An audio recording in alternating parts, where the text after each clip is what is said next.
Oh, sorry. Yes. Thank you, Chair. Chair, I have been instructed to place on record that in light of the outcome of the recusal application, Mr. Mogotsi wishes to bring a review application. We thought it prudent to bring it to the attention of the Commission. But because there's no interdict at this stage, we will be continuing with the hearing of the evidence. Let's adjourn.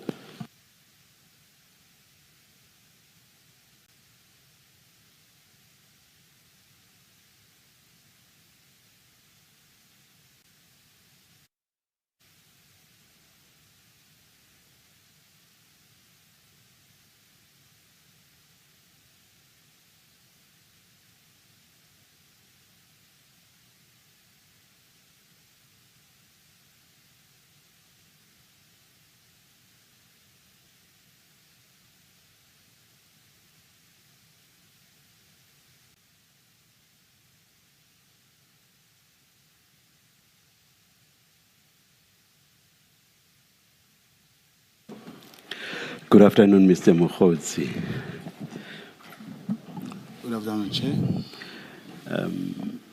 Do you swear that the evidence you are going to give is the truth, the whole truth, nothing but the truth? If so, please raise your right hand and say, "So help me God." So help me God. Thank you.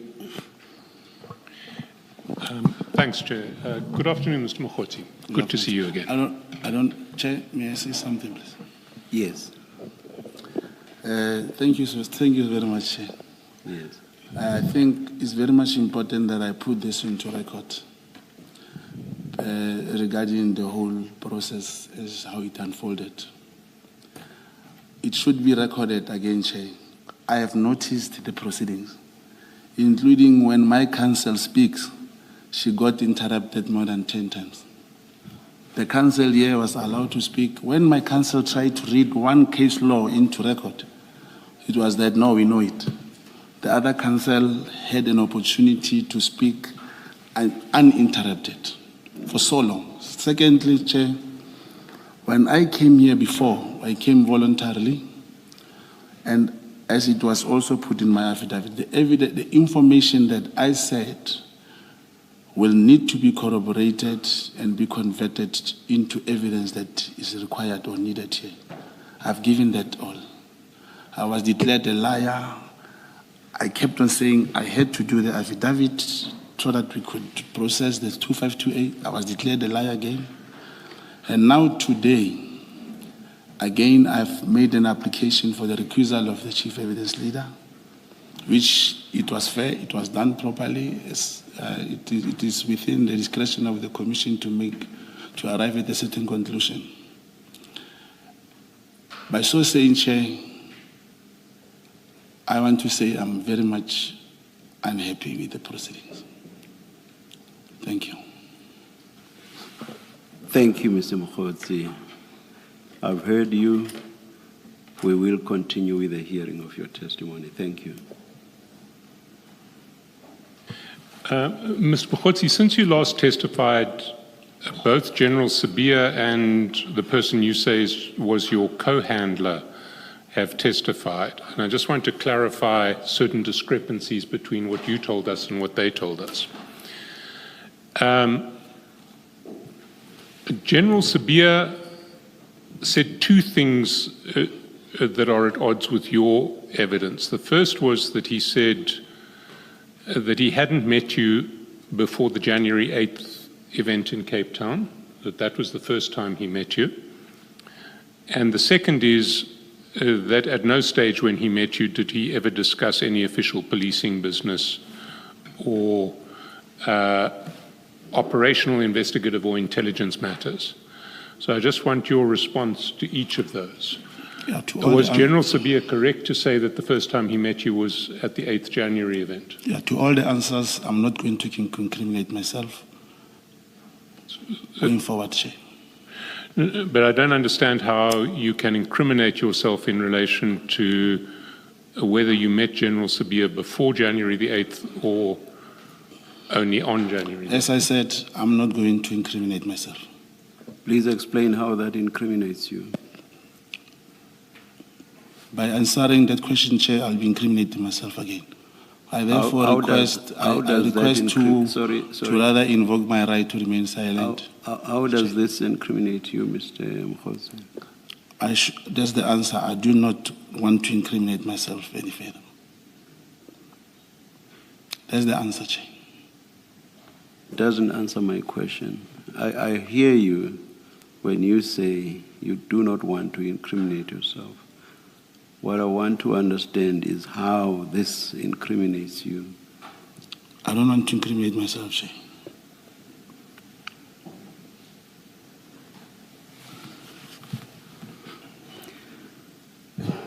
It is open to a witness to adopt that stance.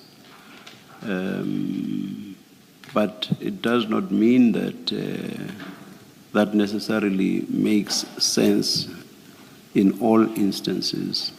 I should just draw it to your attention that the section, I think it's section 6 of the Commissions Act, and there's also, is it Regulation 8(1), if I'm not mistaken. But there's also provision in the regulations. Both create an offense if a witness that has been sworn in fails to answer fully and satisfactorily any question lawfully put to them. So for you to simply say this incriminates you, you don't explain how, you don't explain what the crime is, we are completely in the dark. It may well be that we may have to consider this. I am not saying that you are not entitled to raise what you are raising. It may well be that there is a basis for substantiating it and for exculpating yourself from the possible applicability of Section 6 and the relevant regulation. But I think it only fair that I should draw your attention to the provisions of these statutory prescripts.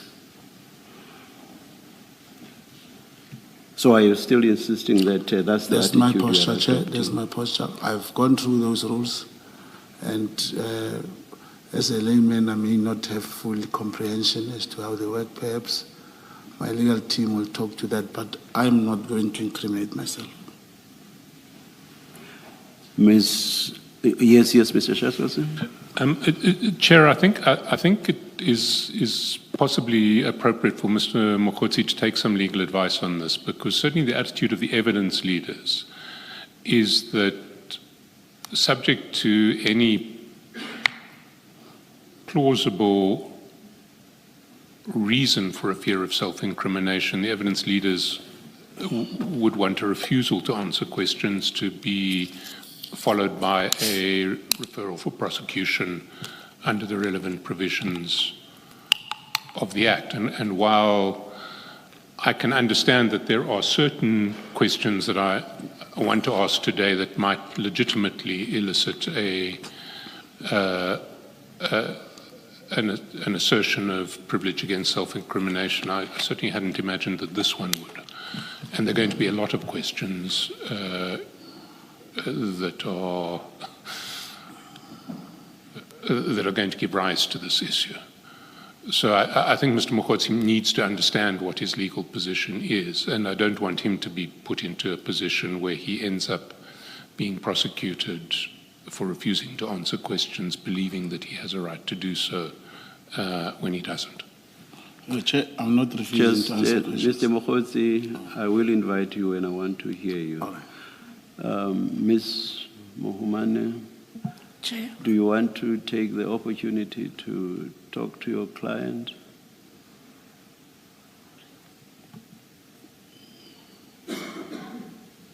Perhaps let's just adjourn. Let's adjourn. We'll come back when it's indicated to us when to come back.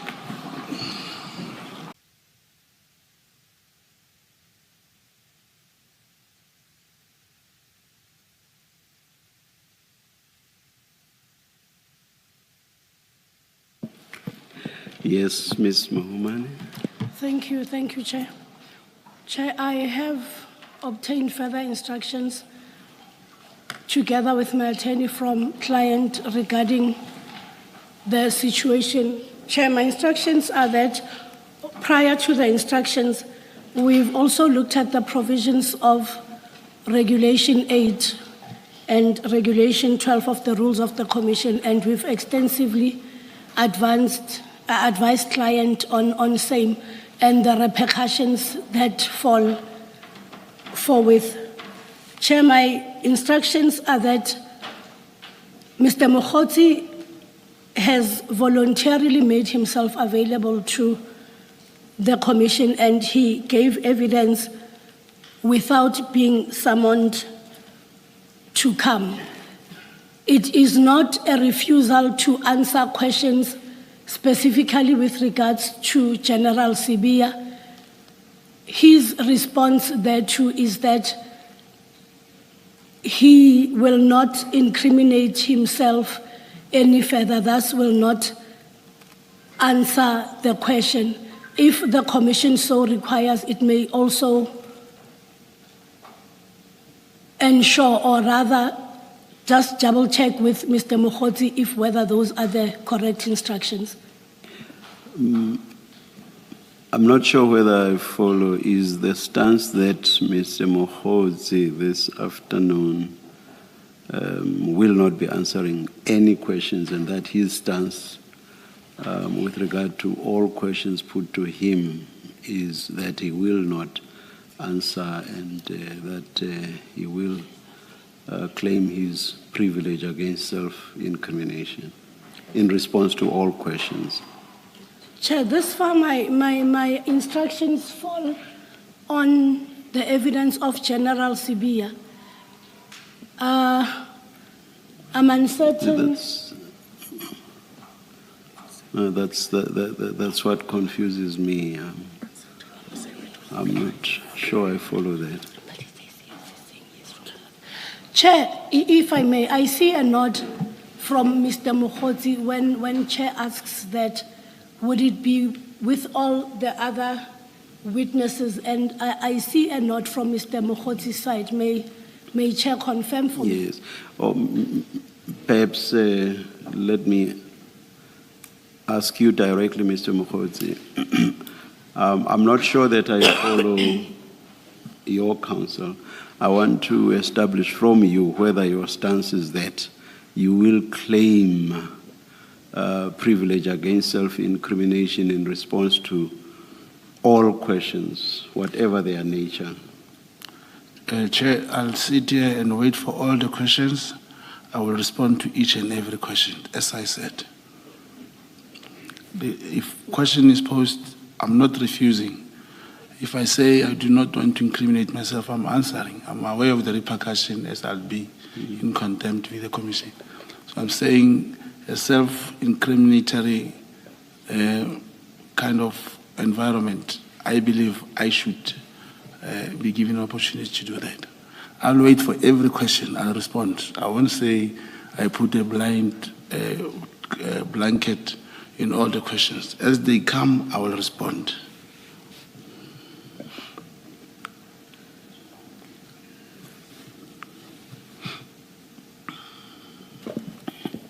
Mr. 𝐼𝐶𝐬𝐿, I guess the best is for you to put all your questions to Mr. Mogotsi. Let's proceed then, Chair. Yes, so yes. My first question was, is General 𝐬𝐫𝐬𝐫𝐤 correct to say that the first time that he met you was in Cape Town around the January the 8th event? I'm not going to incriminate myself, Chair. My second question is General 𝐬𝐫𝐬𝐫𝐤 correct when he told us that he never discussed any official policing business or operational, investigative, or intelligence matters with you at any time? Still, I'm not going to incriminate myself, Chair.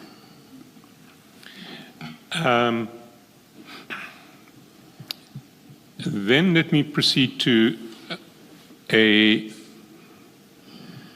another question. The man who you have described as your co-handler said that he met with you and General Sabia in Bryanston well before January the 8th, 2025. Is that correct? Not going to incriminate myself, Chair. Let's proceed. When you were at Parliament, you withdrew your allegations against General Mkhwanazi and King Misisulu, and you apologized for casting aspersions on them. Can we then accept that from your perspective, the Commission doesn't have to pursue those allegations further? Like I said, every question I will respond, Chair. Indeed, in Parliament I said so, but I do not want to incriminate myself, Chair. Let's move on to your status as an agent or an informant. Can I ask you to go to page 8 of the exhibit bundle?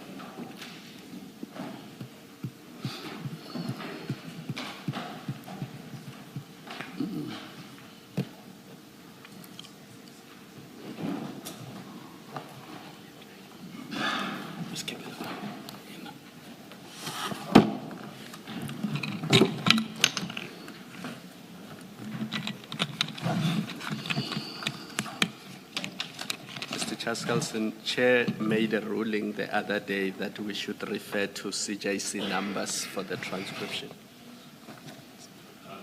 CJC is 40. CJC 40. I can see myself running into difficulties on that. Can you just email me an index? So I can look Just listen, we'll assist you because we have the physical file. So if you give us a page number, we'll do that. Thank you. So on page 8, there is an affidavit from a colonel in the Division of Crime Intelligence who is the section head of undercover operations and agent program. And you'll see in paragraph 1 that colonel states, this section is responsible for registration of all undercover operations and deployment of undercover agents, either discharged or non-discharged agents for head office in 9 provinces. And then he says, Mr. Brown Mogotsi with identity number, and he gives you identity number, has never been in our program as an undercover agent. There are no records that indicate that Mr. Mogotsi was ever an agent. In our manual database and a computer system, his name does not appear as a person that was ever an undercover agent. As the Undercover Operations and Agent Support section, we provide operational support functions and administer all agent files for members of the South African Police Service. The management and administration of all undercover agents, regardless of the division, component or province where a person is placed, is the responsibility of this office. Undercover agents are members of the South African Police Service. Mr. Brown Mogotsi was never employed, enlisted in the South African Police Service. His name does not reflect on the record systems of the South African Police Service. I therefore deny that Mr. Brown Mogotsi was ever an undercover agent of the South African Police Service. So the person charged with maintaining all of the records of undercover agents in the South African Police Service Criminal Intelligence Division denies that you were ever an undercover agent. Do you have a response to that? I responded in Parliament. This person only got appointed in 2024. I know how he got appointed. I know where he used to work. He can never know me. Therefore, I would not want to implicate myself. Are you asserting a privilege against self-incrimination not to answer that question? Yes, that's correct. That's the answer I'm going to give to all the questions right away. Well, we'll still go through the questions one by one. Yes. Who informed you that you were acting as an agent? I'm not incriminating myself, Chair. Did anybody inform you that you were acting as an agent? I would not want to incriminate myself, Chair. Let's go down to the next annexure. I think it would be CJC 41. It's at page 10.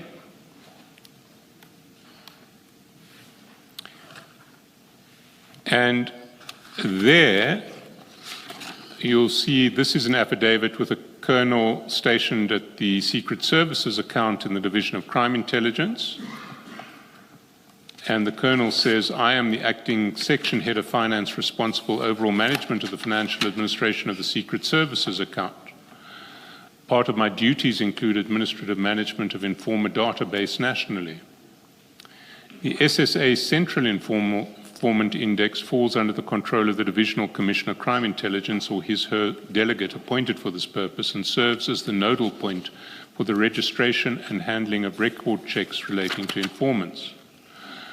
All active and inactive informants are placed on the register, as it is important to know if a person is or has been an informant previously. Paragraph 4. A record of all known information peddlers, hawkers is kept on a separate database to ensure that such persons' particulars are supplied for record purposes. The bona fides of such persons must be placed under suspicion as they're normally not trustworthy and attempt to provide information to the highest bidder, irrespective of the consequences. And then if you go down to paragraph 5 on page 11, the Division of Crime Intelligence is responsible for registering and managing informants. All registered informants are subject to verification every 6 months. During this process, handlers and their immediate commanders are required to physically verify the source and submit a certificate to this office for capturing. The ID number, and your numbers given, belonging to Mr. Brown Mogotsi was tested against the crime intelligence database. This ID number is registered in the CAPTHAN system with the, and it's been redacted. The source was handled by and it's redacted, and co-handled by and it's also redacted. The source was registered on 9 January 2001 at Soweto cluster, and the same source was deregistered on 20 August 2001. The handlers requested an amount of 1,200 rands for recruitment fee to motivate the contact. According to our report, there are no other financial transactions relating to the source for the period he was active in our system. So the colonel responsible for administering crime intelligence records of all informants says you were an informant for a brief period in 2001, but there is no record of you being an informant ever after. Do you have a comment on that? No incriminating, sir. Sorry? I don't want to incriminate myself. Now, in fairness to you, I should place on record that the person who you describe as your co-handler says that he was aware that you were being run as an informant. He does confirm that you were being run as an informant. He, however, was emphatic that you were never an agent, only an informant. Do you want to comment on that? I don't want to incriminate myself. In your affidavit, you described yourself as a contact agent. The person who you referred to as your co-handler says there is no such thing as a contact agent. Do you want to comment on that? I'm not going to incriminate myself. And that person also testified that you and he were homeboys from Soweto and knew each other outside SAP's work. What is your response to that? I don't want to incriminate myself. Now, in your statement, you say that your handler was Warrant Officer Mabizela. Do you stand by that statement? There are 6 different references in your statement to Warrant Officer Mabizela as your handler. Yes, Mabizela, Mabuza. I understand it. I don't want to incriminate myself. Sorry, you said Mabizela Mabuza. I don't want to incriminate myself. You don't want to incriminate yourself.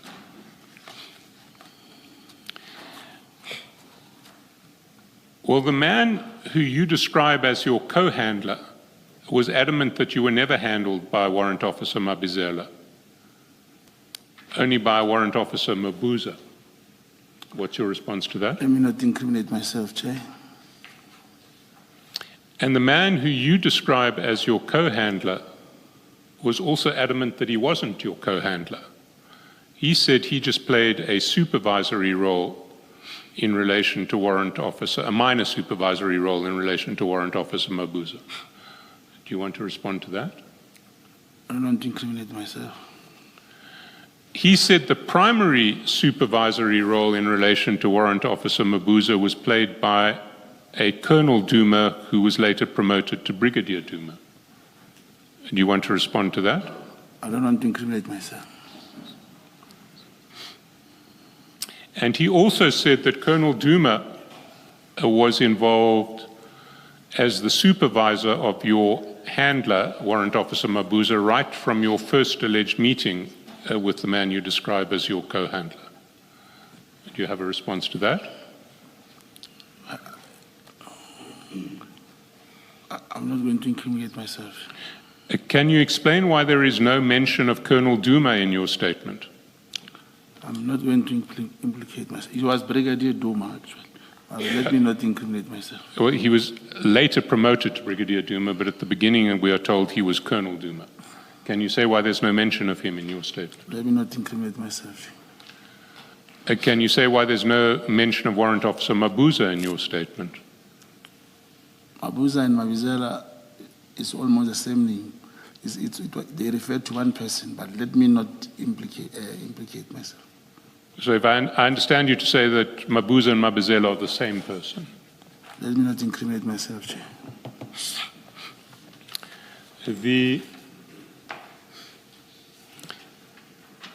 A person who was your co-handler said he introduced you with Colonel Duma, Warrant Officer, and Warrant Officer Mabuza to General 𝐬𝐫𝐸. Do you have a comment on that? I'm not going to incriminate myself. Now, Warrant Officer Mabuza is dead. Are you aware, or do you want to, can you confirm that? It's true. May his soul rest in peace. Brigadier Duma, who used to be Colonel Duma, is also dead. Can you confirm that? May his soul rest in peace. No, it's true, he has passed on.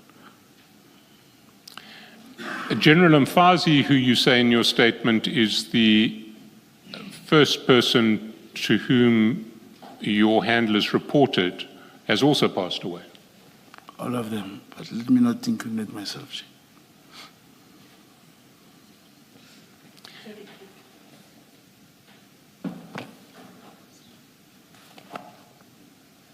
Mr. Mogotsi, just so that I understand your answer, when you say all of them, I don't want to incriminate myself, are you saying all of them have passed on? That's correct. Or is that what you're saying? All right, thank you.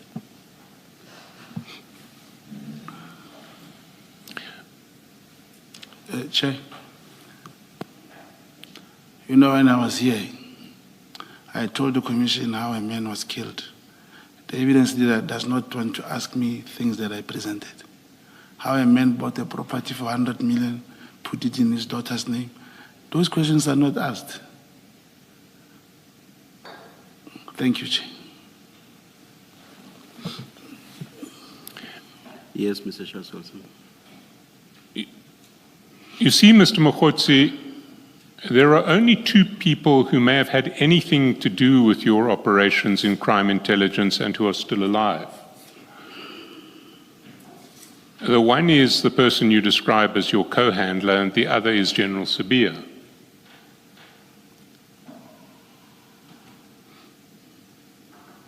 Is there anybody else in crime intelligence who may have had something to do with your operations who is still alive? I'm not going to incriminate myself, Chair.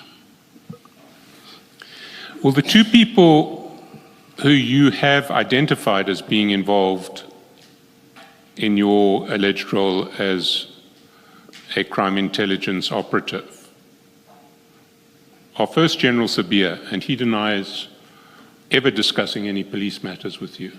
Can you comment on that? I don't comment, I don't want to implicate myself. And then your co-handler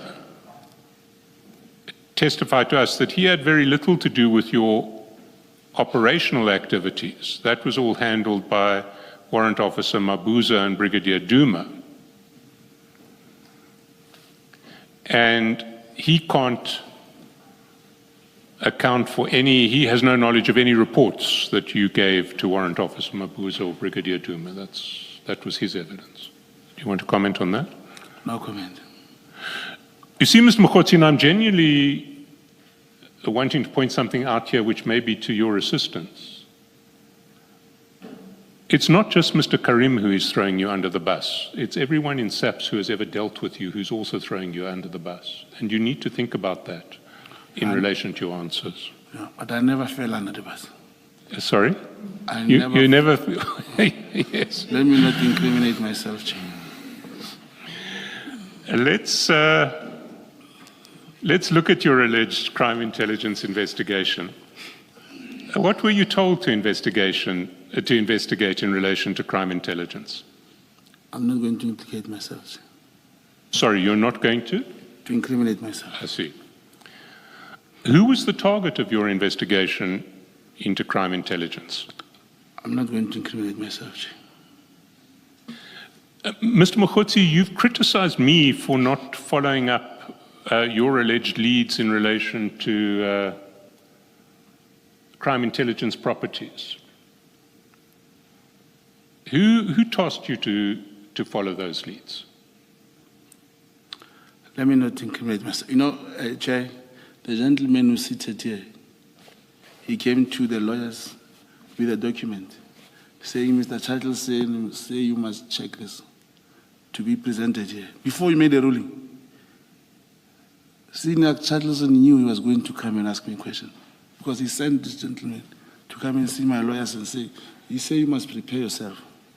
Let me not incriminate myself, Chair. Yes, Mr. Mogotsi, to set the record straight, between Advocate Hasim and ourselves, we agreed that we would both prepare to ask questions to you and that I would take responsibility for preparing if there were any additional documents that had to be put before you. That is the context in which that document was presented to your lawyers. If the recusal application had gone your way, Advocate Hasim would be here asking the same questions as I'm asking. Thank you, Chair. You understand the point? Yes, very well. Thank you, So your testimony would have been heard regardless of the outcome. If the application had been granted, Ms. Hasim would have been the one questioning you now. So those documents would have been relevant. Either way. Either way, yes. Thank you, Chair. Yeah. Mr. Mogotsi, what did you discover in your investigations into crime intelligence? I'm not going to incriminate myself, Chair. Why did you criticize me for not pursuing leads that you allegedly offered me in relation to crime intelligence properties if you weren't prepared to testify to that for fear of self-incrimination? Chair, when I came here with evidence, in everything I said, this is two questions you asked me. My ID number and the matter in the Northwest Health Department.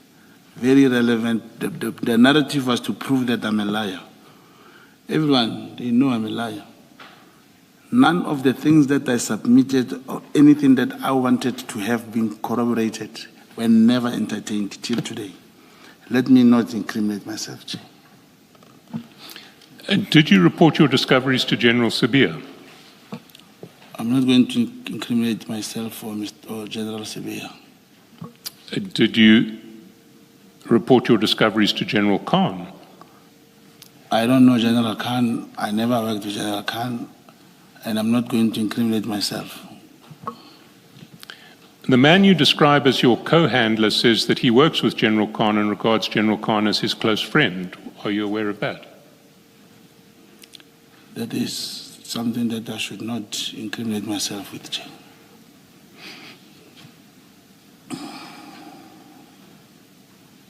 Let's look at the documents that you wanted me to investigate. Can I ask you to go to page 64 of the evidence bundle, sorry, of the exhibit, of the annexure bundle. It's annexure BM 7.23.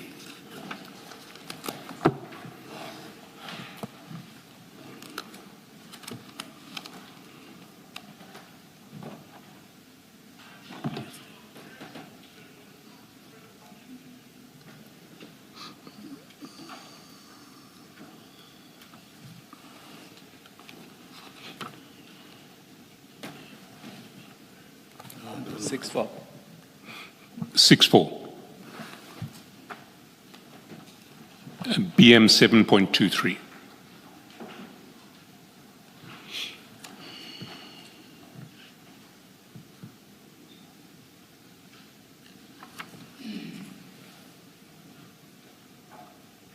Do you have the document? I do, thank you. And if I understand it correctly, it is an image of a route from one property which I understand you to say is a property that was irregularly purchased by crime intelligence to a new property where the business on the old property now operates. Is that correct? I'm not going to incriminate myself, Chair. I see. Where did you get this image that you sent to Mr. Matlala on the 2nd of January at 11:57 in the morning? I'm not going to incriminate myself, Chair.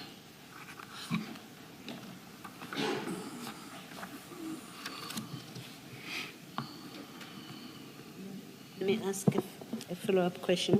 Why did you send this to Mr. Matlala? I'm not going to incriminate myself. Thank you.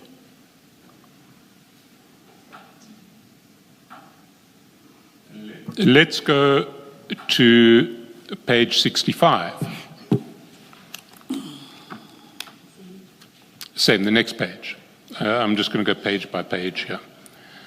And you see there at 11:57:04, there is a photograph of a brick wall and a house behind it that you also sent to Mr. Matlala. Is this a picture of the property that we previously discussed? I'm not going to incriminate myself. Why did you send this picture to Mr. Matlala? I'm not going to incriminate myself, Chair. And from whom did you acquire this picture?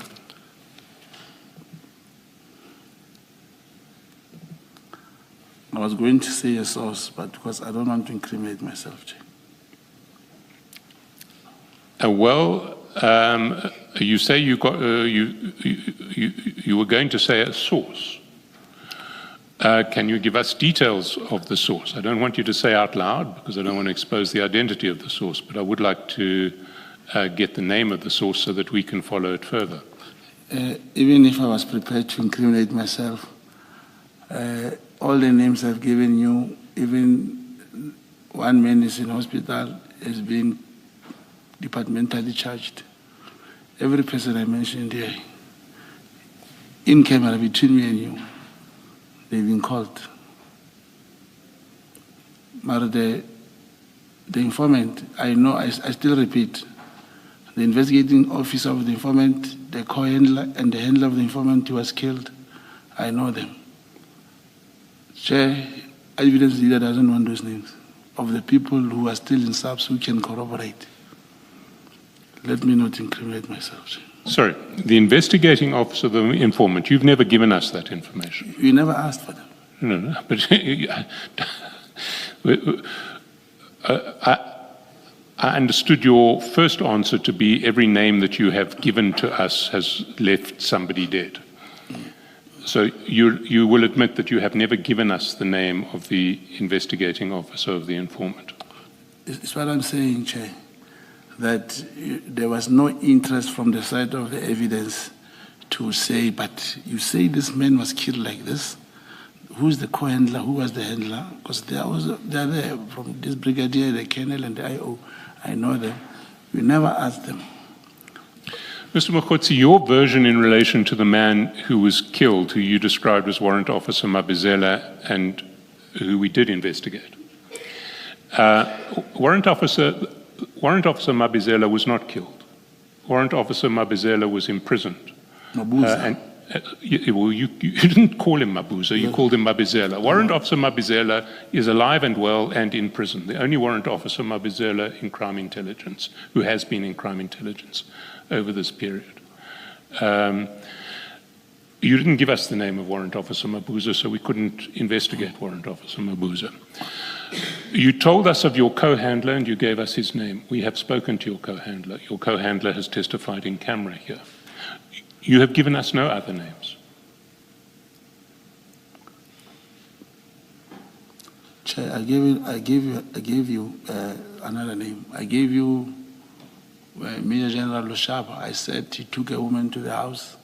A case was opened. He got arrested for that matter. He was never called here. He's the CFO of the crime intelligence. He was never called here. You're giving.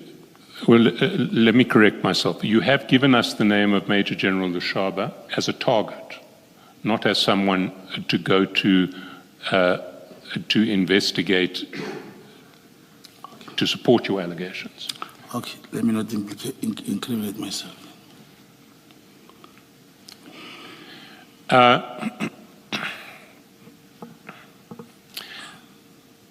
Let's go to page 65.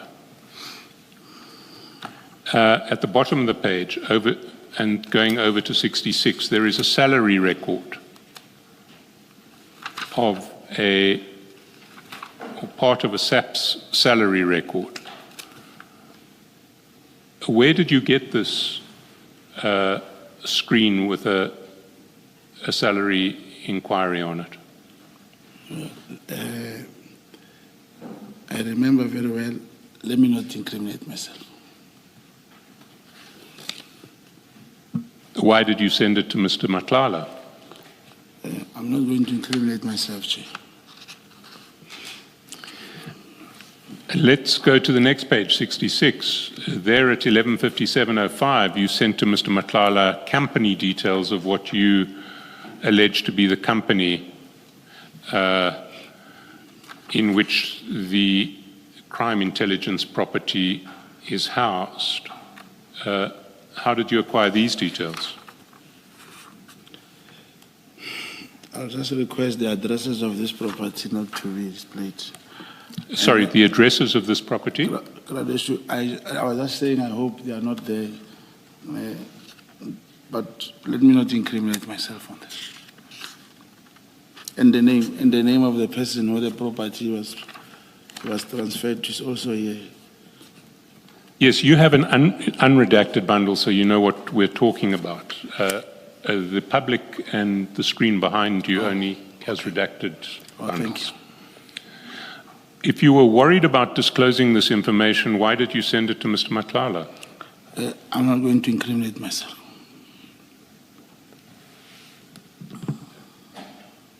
Let's go to the foot of the page. There?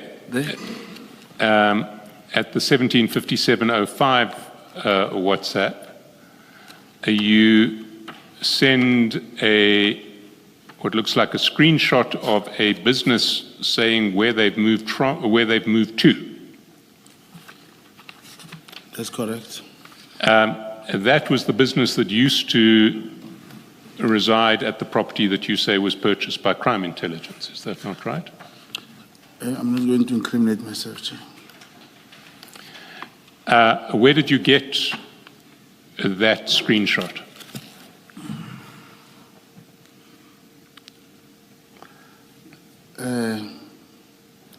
You know, Chair, I so wish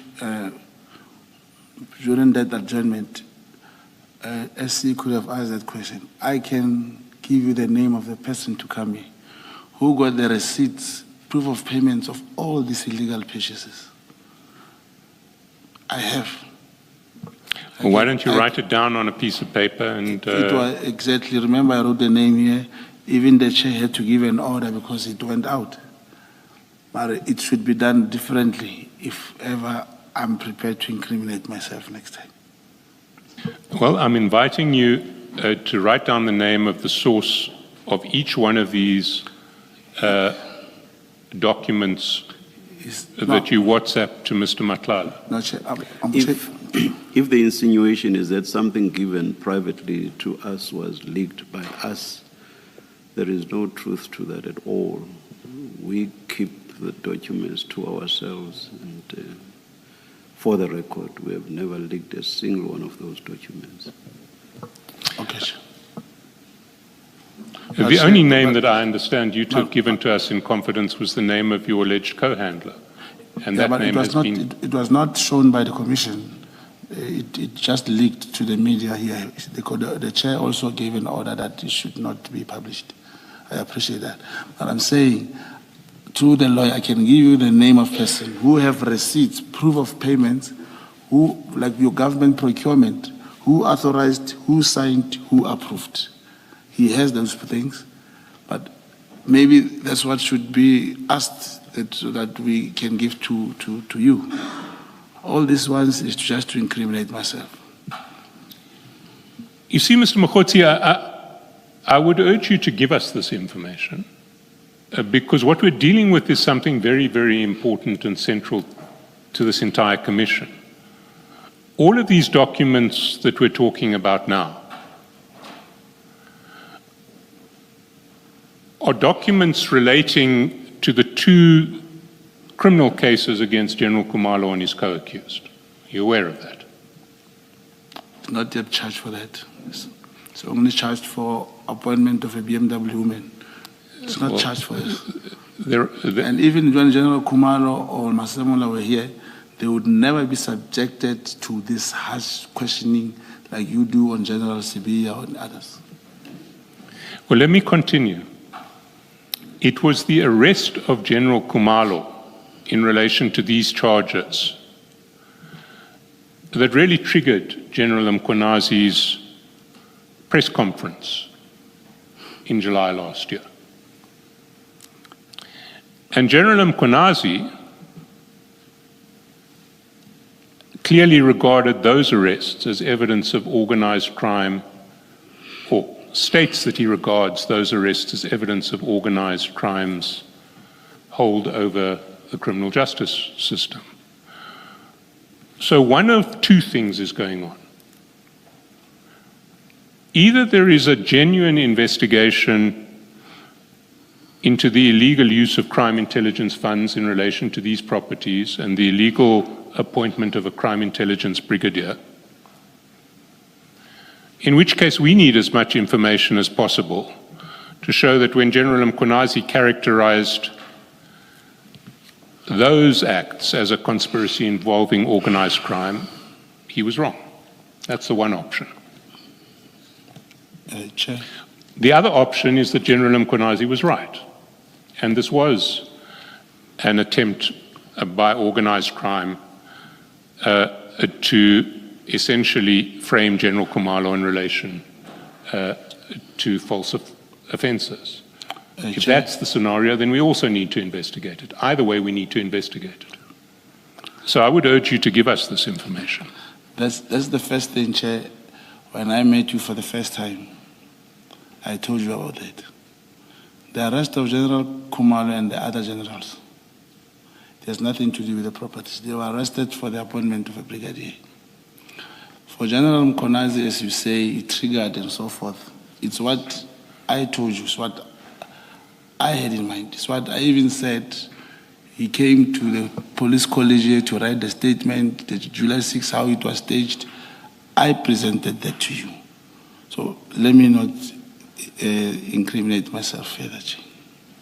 So you're declining to give us the information that we say is at the center of the inquiry of this commission?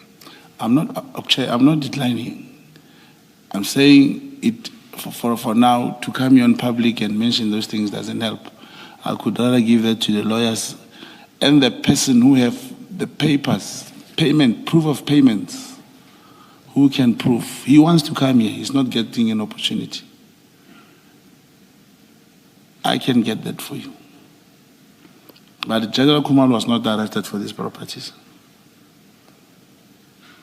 The same thing they saw about General Mkhwanazi and the Big Five. In the first place, how did South African Police Service appoint a Big Five Matlala? How did they screen him? And now it's a Big Five. Let me not incriminate myself, Jay. Can I ask you to look at the foot of page 65?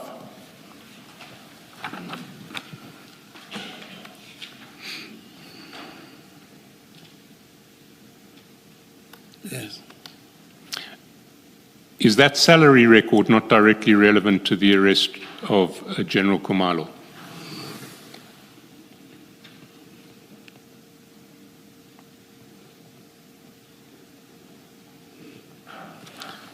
Let me not incriminate myself, Jay. I see. What about page 73? Another salary record.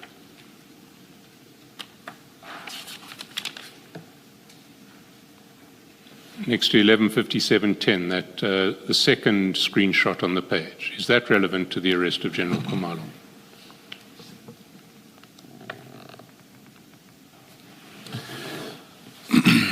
Let me not incriminate myself, Jay. Let's go down to page 75. The screenshot from somebody whose name appears on a WhatsApp to you, dealing with the appointment of someone as a brigadier. Is that relevant to the arrest of General Khumalo? That's relevant. Sorry? It is relevant. It is relevant. Yeah. And are you willing to give us the details of the person whose name is there? I mean, the matter is 𝐬𝐲𝐿 now. It's before the court. They even went to court today for the same matter. Perhaps it's one of the things which should be handled there. I'm asking for the details of the name, the full name and phone number of the person whose name we see on that message that you sent to Mr. Matlala on the 2nd of January. Let me not incriminate myself. Are you saying it would incriminate you to provide those details? I may be incriminated. He may be called there. He can apply for my cross-examination, and I'll be incriminated, definitely. They'll bring me, probably. Sorry, being cross-examined is not the same as being incriminated, Mr. Mogotsi. Yeah, there's a layman thinking. I don't want to be incriminated, if possible, Jay. So you're suggesting that if we speak to that person whose name we see on top of that screenshot, he may tell us information that will lead to you being criminally convicted? I'm not sure. Let me not incriminate myself, Jay. What about the... Sorry, Mr. 𝐶𝐭, can I just understand? Mr. Mogotsi, you do understand, and is that your intention, that when you speak about self-incrimination, you're speaking about self-incrimination against prosecution, criminal prosecution. Is that how you're using this? I'm not conversant with those processes. I just learned and being advised by lawyers that I should not incriminate myself. The reason I'm asking is because just one answer back, you said you don't want to say something and this person comes here and cross-examines you. So that's why I'm asking when you speak about self-incrimination, are you using it, or do you understand what it is that you're saying? Are you saying, I don't want to answer because I don't want to be prosecuted? Or are you saying, I don't want to answer because I don't want to be cross-examined? I just want to understand. No, thank you, I understand now. Which one is it of the two? I don't want to be prosecuted, but this one I don't know. I know nothing, and I don't. Okay, so you don't want to be prosecuted when you say I don't self-incriminate. No. Okay. Sorry, which one did you say you know nothing about?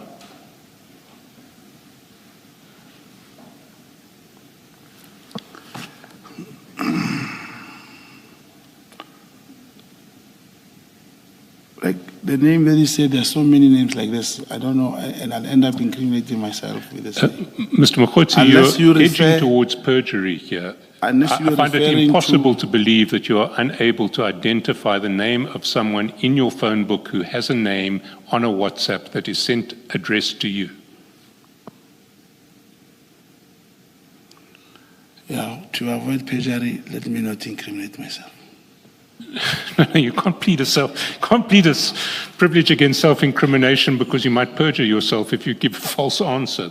It's The not privilege false. against self-incrimination applies only to true answers. That's correct. But remember I said, Chair, why am I not giving opportunity? If any of these things would have to be given to you, should come through the lawyers. That I don't come back here and incriminate myself and myself and myself. I don't follow what you say about something coming from your lawyers. What exactly are you saying? Chair, I'm saying if there's anything which probably the evidence leader may want, because as he lead evidence, remember he's asking me about things that, the information from my phone, that can't it be useful that I perhaps give through the lawyers whatever he wants if I have? Because others, you may find I'm not clued up with it. Yes, Mr. Chairperson. Now, I'm going to repeat my question. Can you give us the name and contact details, the full name and contact details of the person whose name appears at the top of that WhatsApp? Whose first name appears?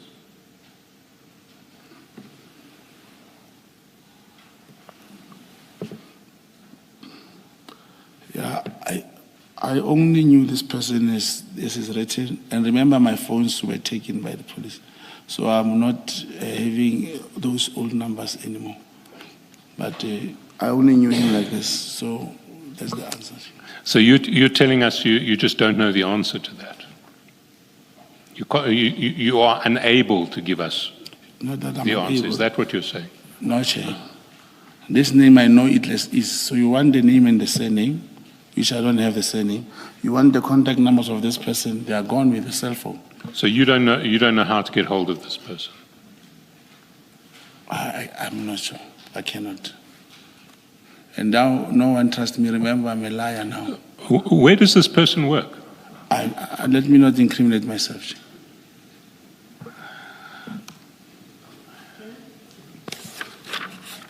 Mr. Mogotsi, maybe just also to make the observation that there is a difference between refusing to answer a question and because you don't want to answer the question, and there's also the I won't answer the question because I will incriminate myself if I give you the answer. So when you are asked a question about where is this person employed, and your answer, and you don't want to give that answer, it's not self-incrimination, it's you're refusing to answer the question. Yes, I understand. Is that you understand the Yes, difference? I get your point. Okay, thank you. Well, let me try again. And let's call this person John. John. Okay, John. Okay, we'll just call him John. His name is not John. We know what his name is.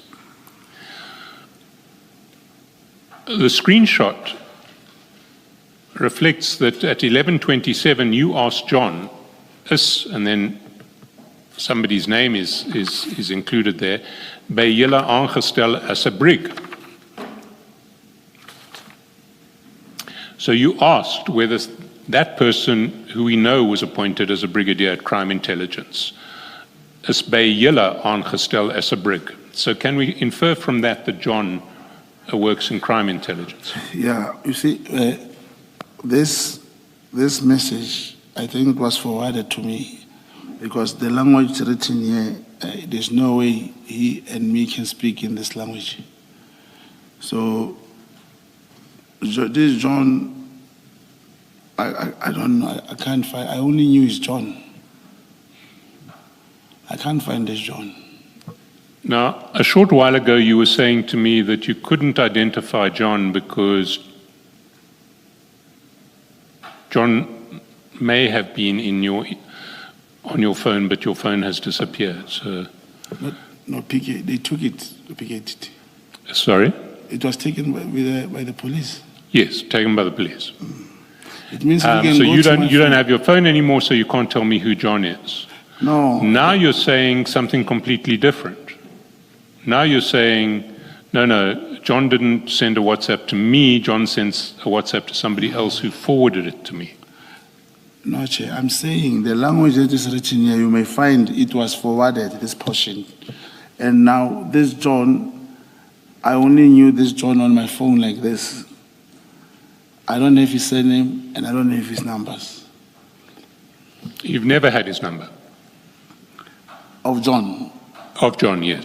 No, John like it was in my phone. I don't know his surname. So Yes. if you say I should go and look for him, I can't find him. Yes, because you don't have your phone anymore. Yeah. But if what I you can asked John, But Chair, if I can be, what I've just requested in assisting this process, if there's anything which perhaps senior counsel may want to be, if it can be done with my lawyers, all the names, whatever that he needs, like things that I said, I did talk about the names. I'm ready. I can get the lawyers to even that they can submit them to senior counsel.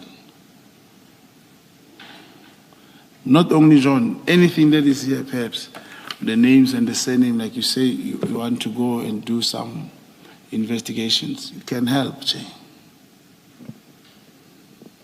Mr. Chairperson? well, I would like to know John's name and number. Chair, I'm going to object. I'm going to object, Chair. This, Just before that.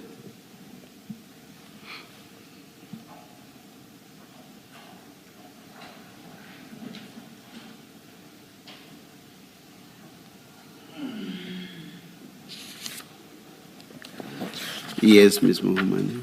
thank you, Chair. The question that the evidence leader is putting to Mr. Mogotsi, I believe, has been asked on numerous occasions, and his response thereto is that the phone is not available. It was taken by the police. He doesn't know how to get a hold of this John.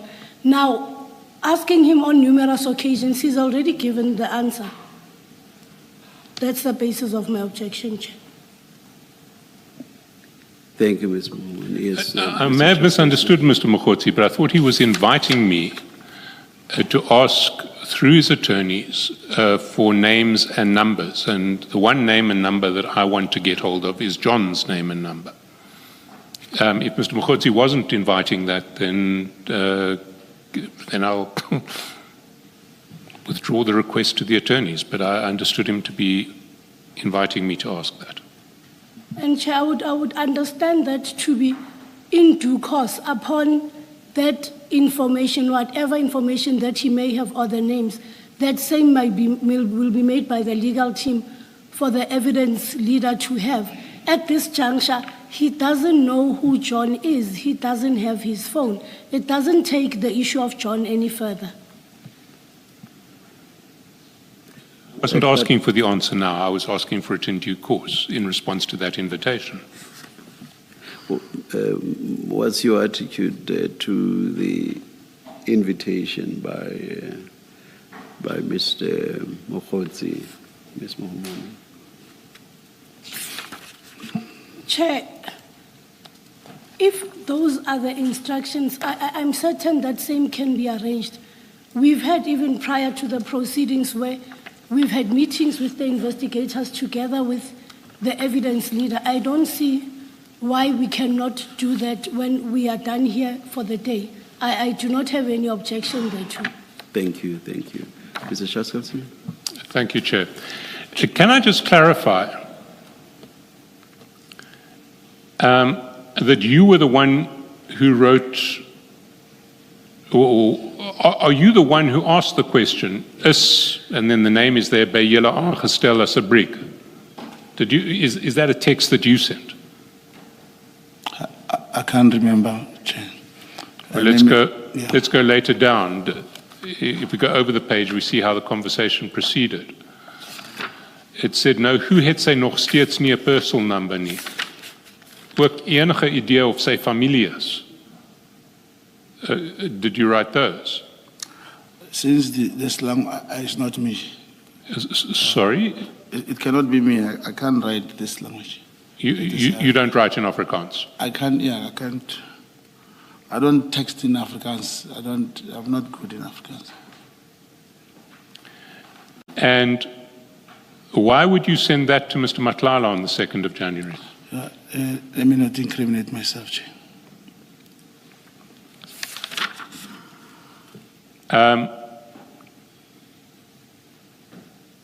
Then the next screenshot is, again, the personal number, well, a salary screen without a personal number, no records for combination.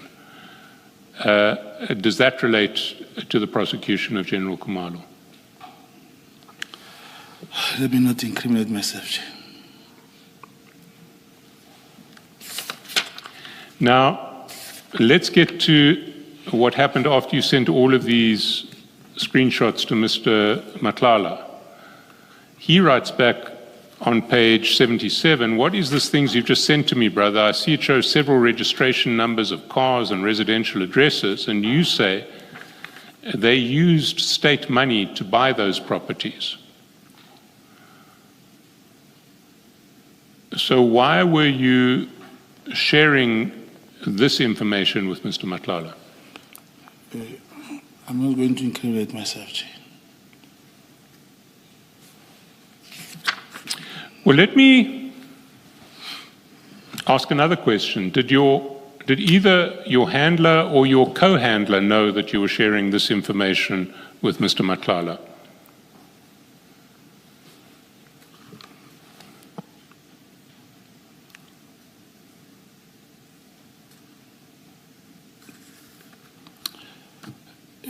It will depend, but let me not incriminate myself, Chair. Well, what would it depend on? You see, when you work with a handler, there is a time where you submit like your report. In your report, you'll outline, this is what is happening, this is where we are, every step. So possibilities, it's just that you can't show him all these messages. If there are 100, you can say, I'm talking to Matlala, we're working on this and this, full stop. But would you provide a brief description of, I've shared with him a whole range of properties illegally bought by crime intelligence and details of someone illegally appointed by crime intelligence. Would you? No, let me not incriminate myself. Mr. 𝐶𝐨𝐬𝐶𝐭, is there a way of short-circuiting this? Chair, I do think it's important that we go through it, if only to show that we are, I mean, even if we're not getting much out of the witness, I think we do need to try. All right. How much longer do you think? Your microphone, Yeah, no, I switched the mic off because I was looking to see sorry. how much longer. Okay. I think at least an hour, unfortunately. We can. Okay. Let me put to you what your alleged co-handler said to us. He said that he was not aware that you were investigating Mr. Matlala. Do you have a response to that?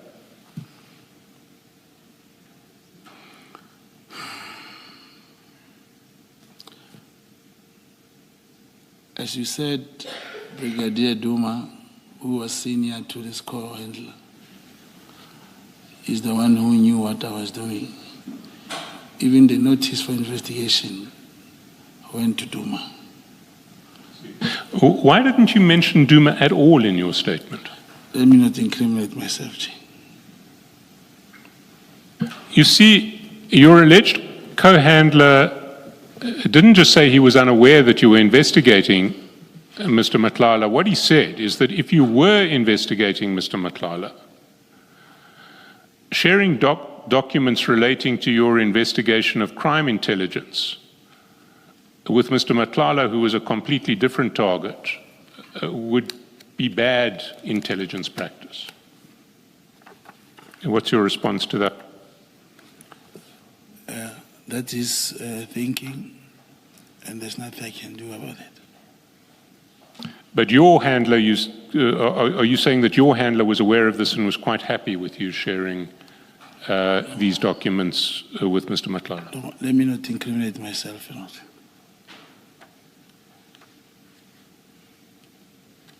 You see, this is not the only example of bad intelligence practice if your version is to be believed. You say in your statement that your first meeting with Mr. Matlala was on 7 December 2024. That's at page 9 of your statement. Paragraph 32.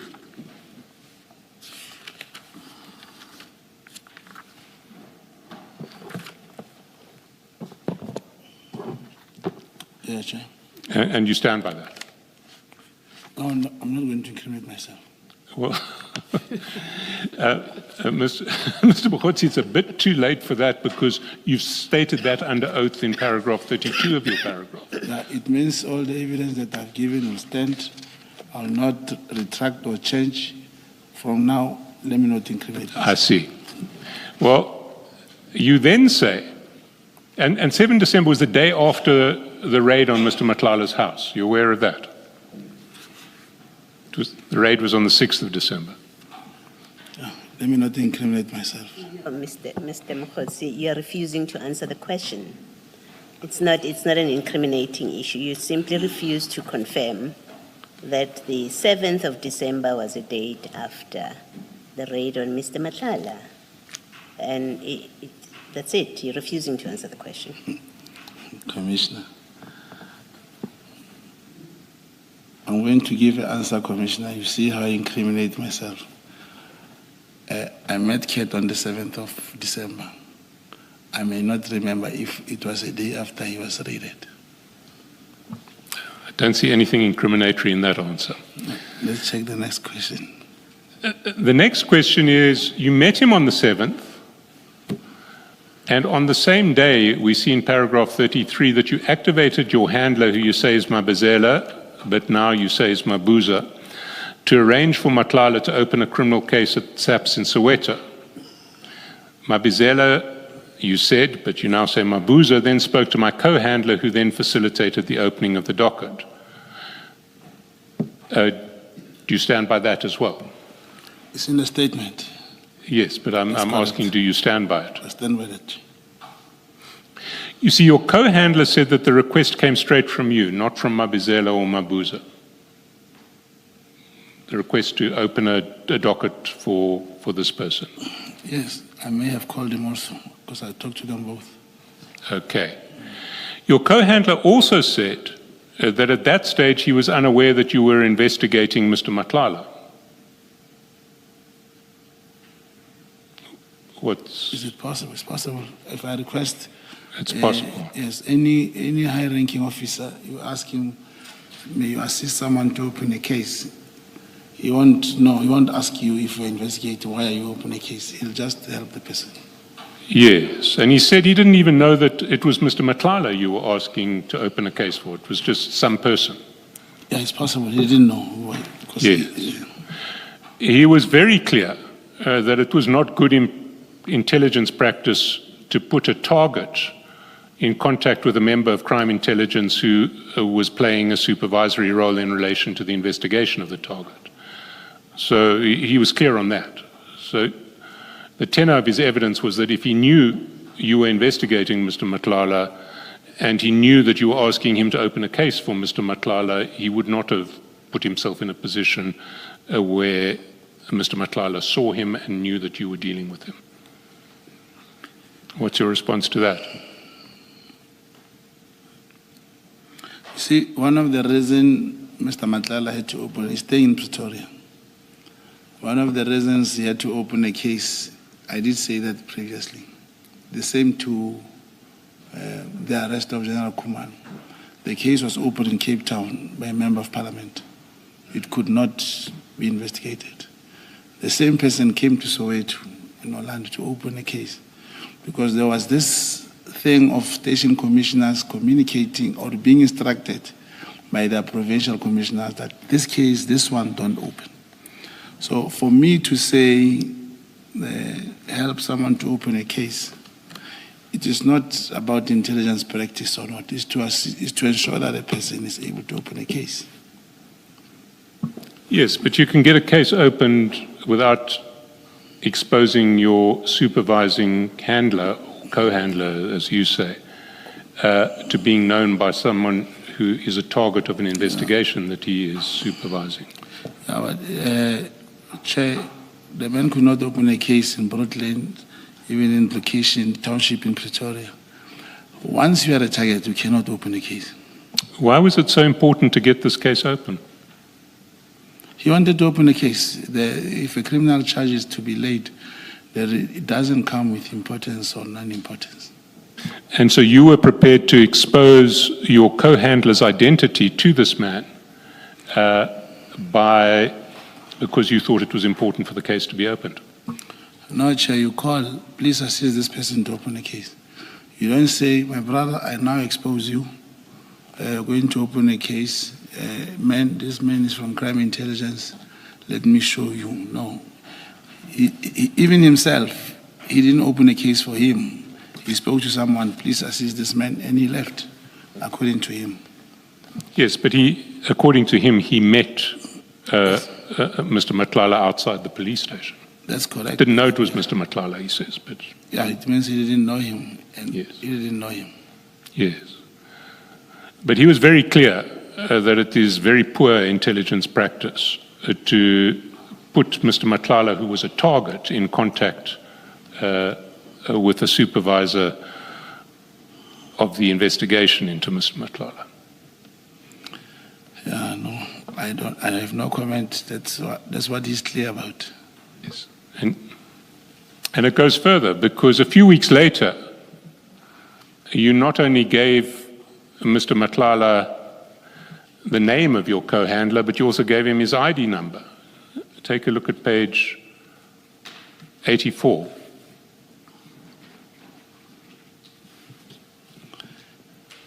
Do you remember when you did this? When you wanted Mr. Matlala to pay for your co-handler's ticket? Yeah, and I believe it is in the statement where I explained why I needed to go with a co-handler in Cape Town.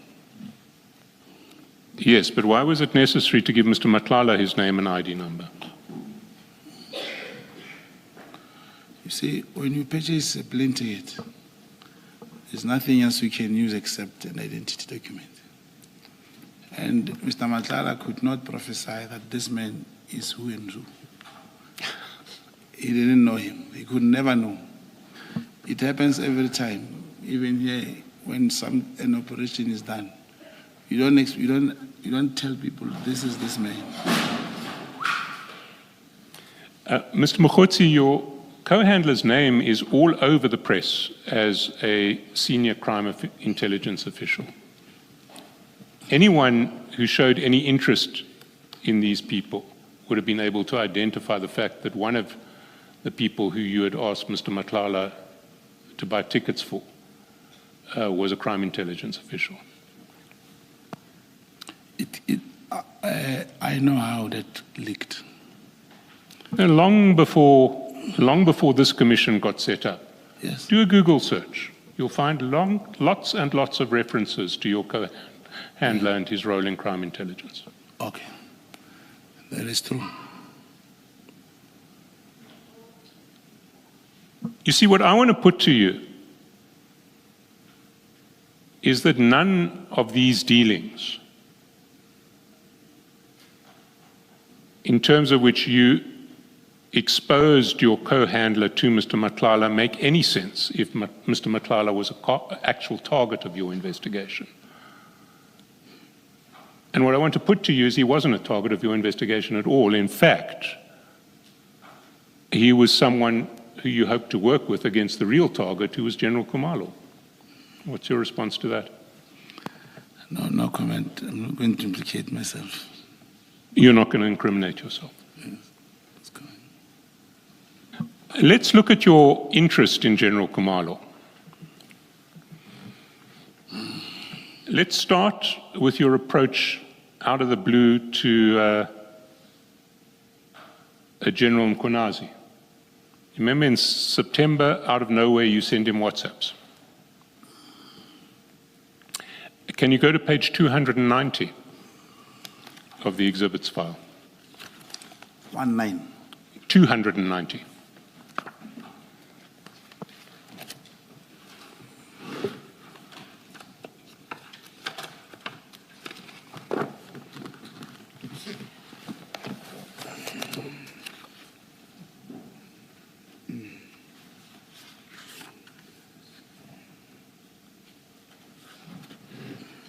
Do you have it? That's good. Now, these are the WhatsApps that you describe as having been sent to General Mkhwanazi in your statement as a way of making contact with him. And your opening gambit on the 30th of September, you say, "My General, Brown Mogotsi from the Northwest, an internal attempt to discredit you through a defeating the ends case." That's the 30th of September. General responds to you the next day and says, "Morning, sir, what you talking about? What defeating case are you referring to, and who's behind it?" And just remember, he's asking who's behind it. You immediately forward him the 𝐬𝐻𝐫𝐢𝐻𝐻 occurrence book. And then if we go down all the way to page 292, you answer his question, who's behind it? When at 9:19, you say, "General Khumalo, 𝐷ivCOM, just check your standing with him. Yesterday, he pushed a negative narrative about you on the CITs in KZN. The same complainant spoke with him." And that's a reference to the complainant in the 𝐬𝐻𝐫𝐢𝐻𝐻 case, who you've referred to at 7:51 when you say, "I'm meeting with a complainant, will revert." You with me so far? That's good. Go over the page, 293. That text we've just seen is at the start, and in fact it comes above a crime intelligence presentation.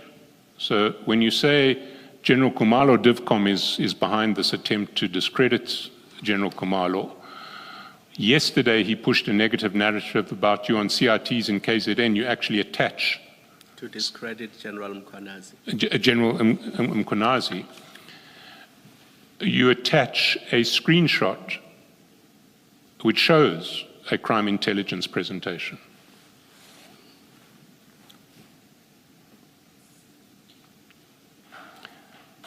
And then General Mkhwanazi responds to your 𝐬𝐻𝐫𝐢𝐻𝐻 materials. He says, "I know that matter very well.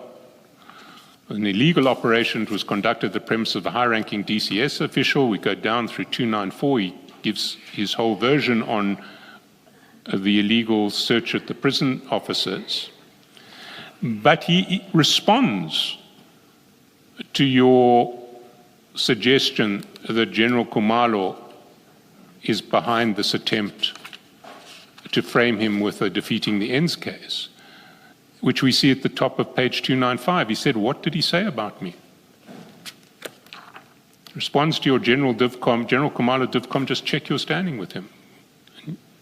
Yeah, it was your message. He says, "What did he say about me?" You respond at 9:37. And you say, in response to what General Khumalo allegedly said about General Mkhwanazi, you say that he said you, in other words, General Mkhwanazi, are having your interest and that maybe you're having your own cartel. You don't listen to crime intelligence. So you are telling General Mkhwanazi that General Khumalo, at a crime intelligence briefing, said maybe General 𝐬𝐻𝐾𝐭 has his own cartel. Is it not preceded by keep it a secret, as in Jen, this must be in your chest? Then that chat that you just mentioned. Yeah, indeed, Commissioner. So if we go a step back, you respond to General 𝐬𝐻𝐾𝐭 when he says, what did he say about me? Jen, this must be in your chest. He responds, trust me on this one, and then you give the answer. You're having your interest in that maybe you're having your own cartel. You don't listen to crime intelligence. Then Masemola intercepted him. Also spoke about your provincial crime intelligence. Remember, he's retiring next month. And General 𝐬𝐻𝐾𝐭 is clearly concerned. He says, please get me that presentation if there is one to confirm, or otherwise if there's any recordings. And you respond to that, nothing. In other words, there are no recordings. General Khan will brief you next week. So that's what the exchange was. And what I want to put to you is that the overall picture is that you are making very serious allegations against General Khumalo to General 𝐬𝐻𝐾𝐭. You're suggesting that General Khumalo is trying to frame General 𝐬𝐻𝐾𝐭, is trying to link him to cartels, and that General Khan will be able to tell General 𝐬𝐻𝐾𝐭 more about the treachery of General Khumalo. What's your response to that? Thank you, Chair. You know, this I'm going to respond because it's in my statement. Like I say, what I said in my statement still stands. Logically, anyone here, if you can pick up a phone and send a message to General 𝐬𝐻𝐾𝐭 or any general in the province, he won't respond. The time I told you about the legend building, that is the legend building at its best. A man who doesn't know you get to talk to you. When I brought the application here for your recusal, I led you, or I didn't lead you. It's because you called me. You were talking, but I heard that you wanted to do something. That's what an agent does. Immediately when there's an opportunity of information, you utilize it.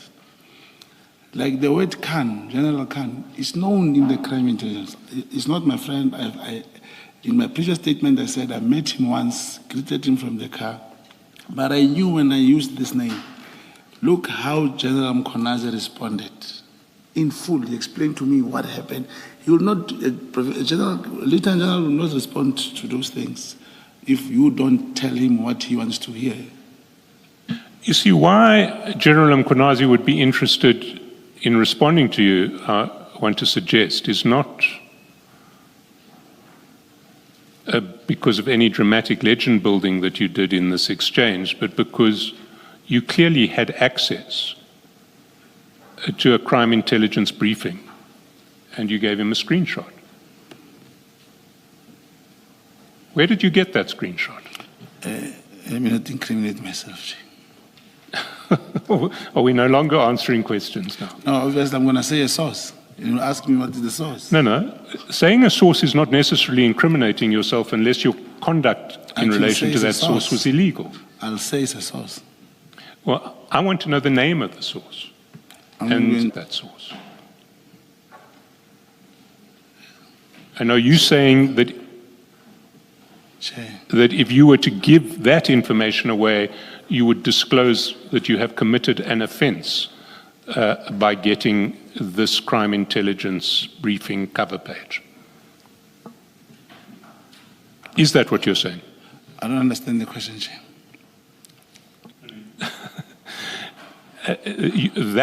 Answering that question cannot incriminate yourself. Okay, but I don't want to incriminate myself. I know you don't want to incriminate yourself, but I am asking you, if you were to give me, with the mere fact of the name of the person name and details of the person who gave you that cover page, expose you to criminal prosecution? Because if not, you're obliged to furnish it. If I don't give the name? No. If by giving the name you have exposed yourself, you have disclosed that you have committed an offence, then you don't have to. If by giving the name you are not disclosing that you have committed an offence, then you're obliged to. Yeah, but then I don't want to incriminate myself. So you're saying that if you were to give me that name, it would be evidence that you have committed an offence? Answering these questions leads me to incriminate myself. No. Answer the specific question that I just asked you. If you were to give me the name of the person who gave you that division crime intelligence slide, would that disclose that you have committed an offence? The identity of that person would be sufficient to show that you have committed an offence.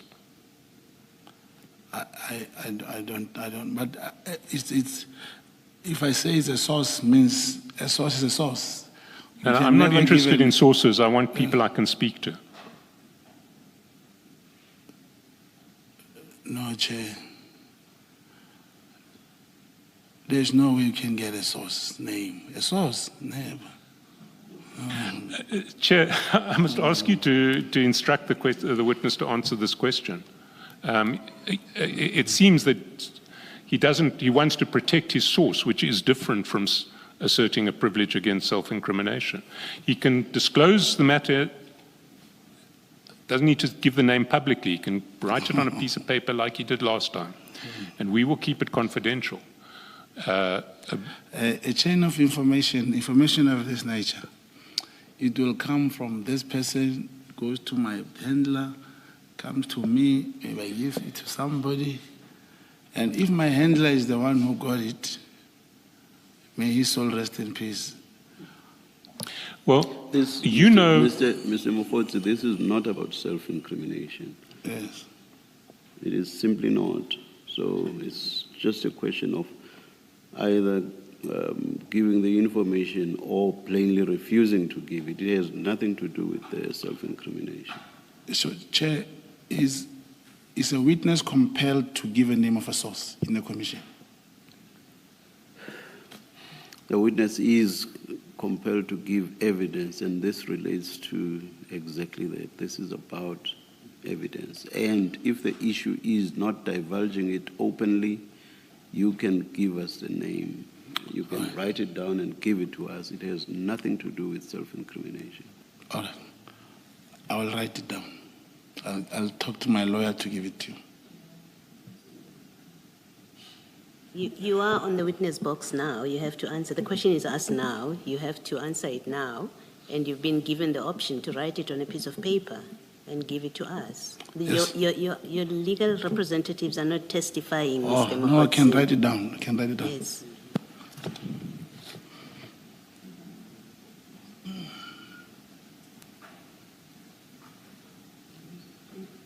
Give him a piece of paper. They are borrowing me now.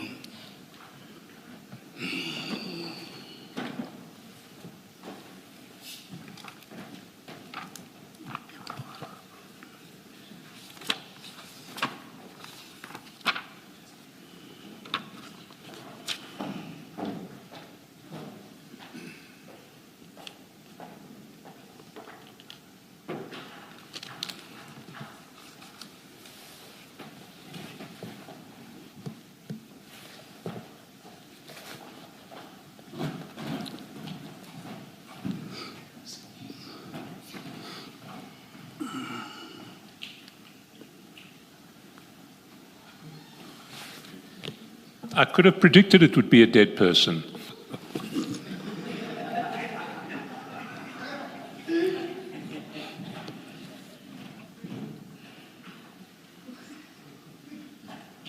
But Chair, you heard that's the person I was working with. He's the only one who had access to that. Now, how Sorry? You even told me that my co-handler did tell you who I was working with, who had direct communication with the crime intelligence. He's the only one who could give me that. Now, if questions are posed when there are predictions, Chair, please protect me.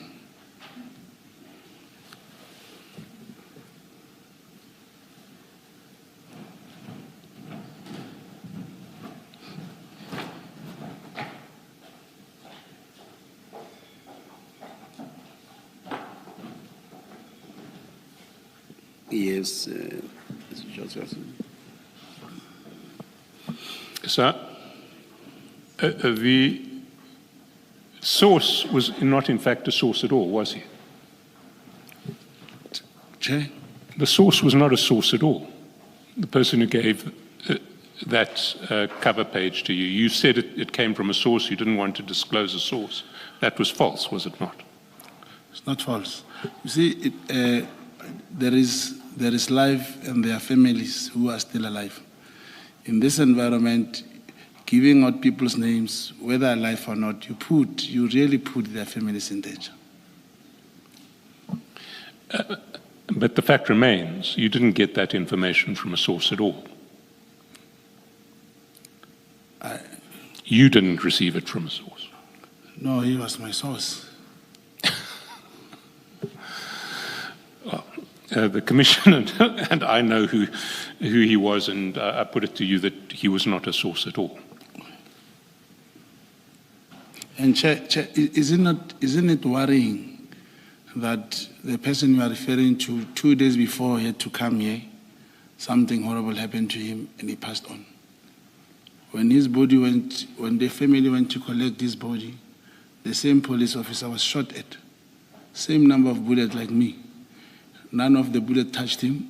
At least they never said he shot his own car and he shot himself. He was almost killed. That captain who went to fetch the body of the same person. Are you saying that had anything to do with him giving you this screenshot? No. What you're describing? No, I'm saying there is a lot that is happening, Commissioner. Okay, no, Yes. I just wanted to be clear that are you connecting it to this screenshot? You see, Mr. Mogotsi, there is another way of looking at all of this. The person who passed away 3 days before your alleged co-handler was going to meet us was someone whose existence we knew nothing about. Warrant Officer Mabuza was someone whose existence we knew nothing about.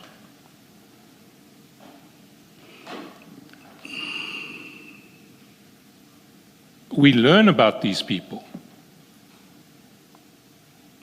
For the first time they get mentioned a long time after they have passed away, when of course they're no longer around to be able to contradict the things that are said about them. And it is very disconcerting to me that you are able to mention Warrant Officer Mabizela, who was arrested several years ago and never played any role at all in your handling, in your witness statement. You don't mention Warrant Officer Mabuza. You mention your co-handler and you give us your name, his name. We go to speak to your co-handler, he says nothing about Brigadier Duma. And then after Brigadier Duma dies, he suddenly becomes the key to this entire operation. It does seem to me that you are pinning on a dead man responsibility for what looks very much like a renegade crime intelligence operation. And it's very convenient to have a dead man to pin it onto. What's your response to that? No comment, Chair.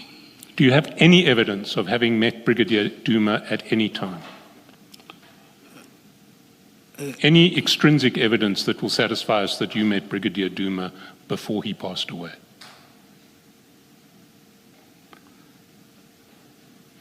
I don't know what kind of evidence you want. Sorry, I could not hear you. I don't understand the kind of evidence he refers to. For example, you just spoke about Lieutenant General 𝐬𝐶𝐫𝐞𝐿. I cannot give you any evidence that I met him. If people met, and this thing operates differently. We don't take pictures. We can't say, hey, I was with this man, then we take pictures. If we look at your cell phones, will we find the geolocation showing that you were ever in the same place together? Yeah, that if it's utilized, yes, definitely, more than once. More than once. And maybe you could give us some dates to look at. No, I can't remember the date. Not even, I mean, Brigadier Duma passed away 3 months ago. But it cannot be dates. If you do your section 205, I can tell you, locate me with the same person. You give us some approximate times when you say you met with Brigadier Duma and where, and we will do that exercise. Yeah, I'll try and check when was that, the last time. Oh, you want them now here? Yeah, no, I would like to have them here.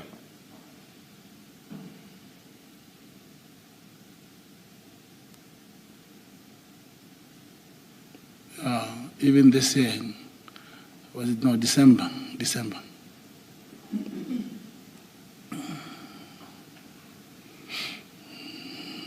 And where would you meet Brigadier Duma? Even at the office, at his office. At his office? Yeah. Now, his office is in the same building as your co-handler.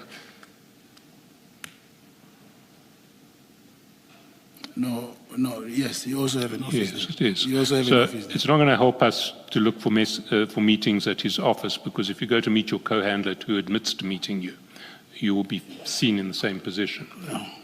I want a location outside the office. No, that's the only help. That's the only place we'll meet. You only ever met Brigadier Duma at his office? I met him at his office. Yes. How many times did you meet at his office? If we go and look at access records at that office building, will we find you coming in and out to see Brigadier Duma?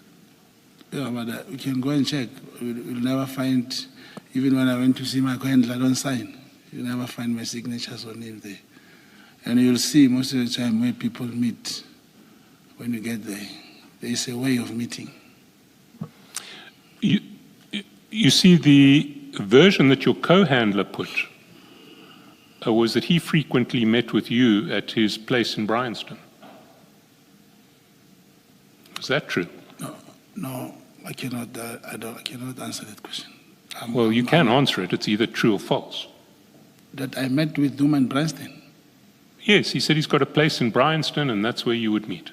Small place, small in Yana place. You said co-handler. Now you're saying. No, I am saying co-handler. Yes, I am saying co-handler. And I met with Brigadier Duma and co-handler. No. I'm saying the version of your co-handler is that he would meet you frequently at his place in Bryanston. Said it's a small Inyana place. Yeah, but let me not answer this question with incriminating myself. You know, after he said that, the police now during their raiding, they went to Bryanston last week. So let me not incriminate myself further. This is not an issue of incrimination. No, it's to put myself. I mean, they went after he spoke to you. After he spoke to the commission about Bryanston, the police went on Sunday, this Sunday. Mr. Mogotsi, you have admitted that you've met him. Yes. How does the location, you are giving an address. You say we met in his office. Yes. How does it become self-incrimination to confirm a different address? Because you've already admitted. Yes, ma'am, I'm saying... Let me finish now. Let me finish, okay. Please. You have admitted meeting him, and you have put up a version of where you met him. What is being put to you is his version of, and only the location where you met in Bryanston. How can that be a question of self-incrimination? Okay.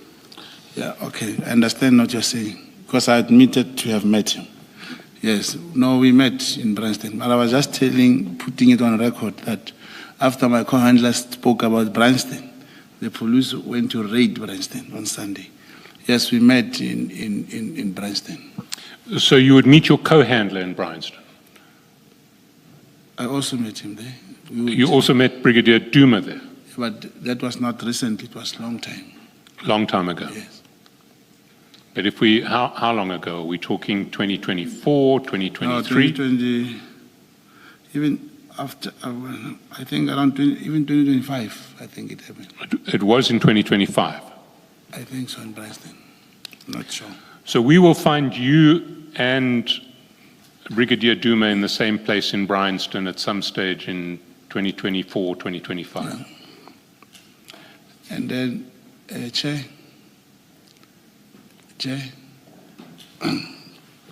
something just that you have a clue. You see, the co-handler told you that he's very close to this General, who's that General Khan.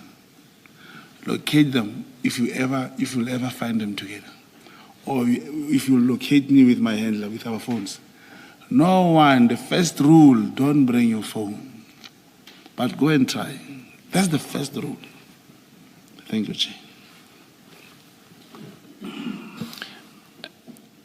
So you're now telling me that I shouldn't look at geolocation because you always switch off your phones? No. I say you can go and check. But at the office, probably get, even in Bryanston, you check. But to rely on cell phones in these things is not as easy as you think. Well, we know that you did meet your co-handler in Bryanston quite frequently. So we'll first check to see if we can find you and your co-handler's cell phones together in Bryanston. And if we do, then we'll go and look and see if we can find you and Brigadier Duma in Bryanston also. Okay. Thank you, Chair. Can I just quickly clarify, everything that you told General 𝐬𝐻𝐾𝐭 in your WhatsApps was false, was it not? Literally every single statement that you made to General 𝐬𝐻𝐾𝐭 in those WhatsApps in September, October last year was false. That's not false. It wasn't false. There was an OB entry. There was a correctional officer who was arrested with drugs. That thing was registered as an OB. Well, let's take them one by one then. Did you meet the complainant in the Mpangeni prison case? No. No. So that was a lie. Yeah, that is true. It's not true. Sorry? Yeah, it was a lie. It never happened. Yes. Yes. Did General Khumalo speak with the complainant? No, I don't know. It was that was another lie. That is a false lie. That's something that I made. They never spoke. General Khumalo never spoke about him in the meeting. I was not there. I don't. We're going to take them one by one. Okay. So you've told two lies there. You've said you met with the complainant in the Mpangeni case, and that General Khumalo was also speaking to the same complainant. Did you clear with your handler and co-handler that you were going to tell these lies to General 𝐬𝐻𝐾𝐭? My handler, yeah. My handler knew when I started talking to General 𝐬𝐻𝐾𝐭. My handler knew. And I knew you were talking to General 𝐬𝐻𝐾𝐭. Did he know that you were going to lie to him and say General Khumalo is meeting with the complainant who is setting up this defeating the ends case against you? No, obviously where the information of this nature comes, wherever from the name where I showed you, my Busma visa will always be involved. So Mabizela / Mabuza knew that you were going to say that you were meeting with a complainant and that General Khumalo was also meeting with a complainant and that General Khumalo was trying to set up General 𝐬𝐻𝐾𝐭, trying to frame General 𝐬𝐻𝐾𝐭 on a defeating the ends case. No, Chair. And maybe I should give it in a way of example. If one is a prosecutor and instructions say the state opposes bail, you don't tell him or go there, stand up and say, you just tell him go and oppose. When you get there, you oppose the bail. That doesn't necessarily mean you give him statement by statement. This is what we're going to say. This is what we're going to say. I see. So now I understand that you've got a broad brief from your handlers. Go and engage General 𝐬𝐻𝐾𝐭. Is that what you're saying? Yeah, let me not incriminate myself on that one. Did your handlers know that you were going to say that General Khumalo had pushed a negative narrative about cash in transits in KZN and had suggested that General 𝐬𝐻𝐾𝐭 had his own cartel. No, I'm not going to incriminate myself.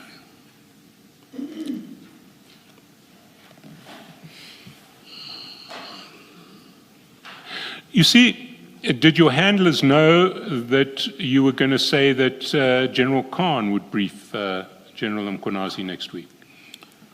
Yeah, I'm not going to incriminate myself and my handlers. Did you clear with your handlers whether you could drop the name of General Khan? You don't need to clear. When you work on such things, you do what you have to do and report. But perhaps I should not incriminate myself. Please. You see, in your statement, you say this was all about an attempt to gain General 𝐬𝐻𝐾𝐭's confidence and trust in order to execute my mandate in terms of the task order of your handler. What was that mandate? No. As it's written on the statement, that's how it stands going forward. Let me not incriminate myself. So am I to understand then that this was your fishing expedition to establish whether General 𝐬𝐻𝐾𝐭 was working for the CIA? Oh, let me not incriminate myself further, please. No, I don't understand why that would incriminate yourself. You've said the only mandate that you mention in your statement is the allegation that General 𝐬𝐻𝐾𝐭 may be working for the CIA. Yeah, but now, as I said, remember, I fully confirmed that the content of my statement as is shall not change. But going forward, let me not incriminate myself. Perhaps so there was no other mandate that you had in relation to General 𝐬𝐻𝐾𝐭 beyond the mandate in your statement? Yeah. That's why I'm saying I don't want to incriminate myself. So you're now saying there may be another mandate beyond the one in your statement? Of incriminating myself, yeah, it's coming. I don't want to incriminate myself. You've now publicly apologized to General 𝐬𝐻𝐾𝐭 for suggesting that he may have been linked to the CIA. I did apologize. I can apologize again. Yes. And retracted that since I do not have tangible evidence, I should retract it, and that's what I've done. But in pursuit of that link, you were happy to tell a series of lies that were calculated to interfere with the relationship between General 𝐬𝐻𝐾𝐭 and General Khumalo, were you not? No, let me not incriminate myself. Well, the whole purpose of the whole tenor of your WhatsApps was to make General 𝐬𝐻𝐾𝐭 suspicious of General Khumalo. Yeah, but as long as I don't incriminate myself. I see. And you were going to sow suspicion between General 𝐬𝐻𝐾𝐭 and General Khumalo, who was the head of the PKTT in KZN and the Divisional Commission of Crime Intelligence nationally. Repeat the question, Chair. You were sowing suspicion between the Provincial Commission of KZN and General Khumalo, who was the head of the PKTT in KZN and also the head of Crime Intelligence nationally. Yeah, no, I'm not going to incriminate myself. I see. Did your handlers approve of this, sowing suspicion between General Khumalo and General 𝐬𝐻𝐾𝐭? Yeah, maybe. Hey, please let me not incriminate myself. Did you receive specific approval from any handler, co-handler, or Brigadier Duma to do this? Well, like I said, if it comes from him, he knew. So somehow he knew what was going on. Who knew? The same person I wrote on the book. Oh, I see. The dead person.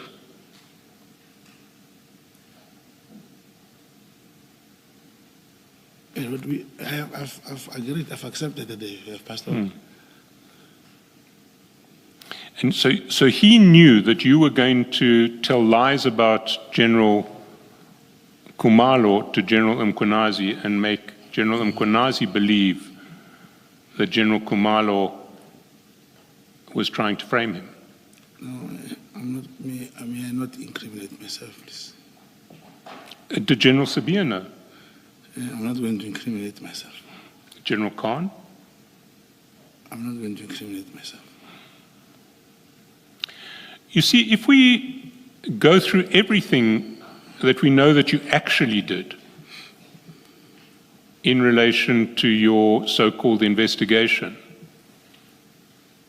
what we see is time and again, you are trying to set up General Khumalo. Do you remember the episode when you wrote to the minister about the breakthrough and whether the arrest was affected? And you immediately, well, not immediately, you then WhatsApped your screenshot to Mr. Matlala and asked him about iPad. Yeah, those that are in the statement, they still stand. Yes, well, so I'm going to list a series of episodes. The first is your attempts to get members of the PKTT, or who you thought were members of the PKTT, arrested for the raid at Mr. Matlala. I thought so. I can't hear the question. The first, I'm listing a series of operations that you performed that seemed to be targeted at General Khumalo.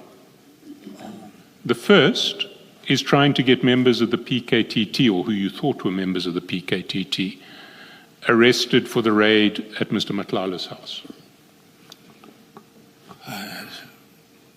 I didn't open the case for them. I didn't do it. No, you referred it immediately to your co-handler, your alleged co-handler who tried to open a case for them in Soweto. That's one. Yeah, but unless you say the PKTT or whoever can go to anyone's house, and remember he even said they assaulted his wife. To help someone open a case is not to target any person. He became the... Who else have you opened a case for while working in crime intelligence? Yeah, let me not incriminate myself. See. Can you give me one example of another case that you've tried to open while working in crime intelligence? For an alleged target?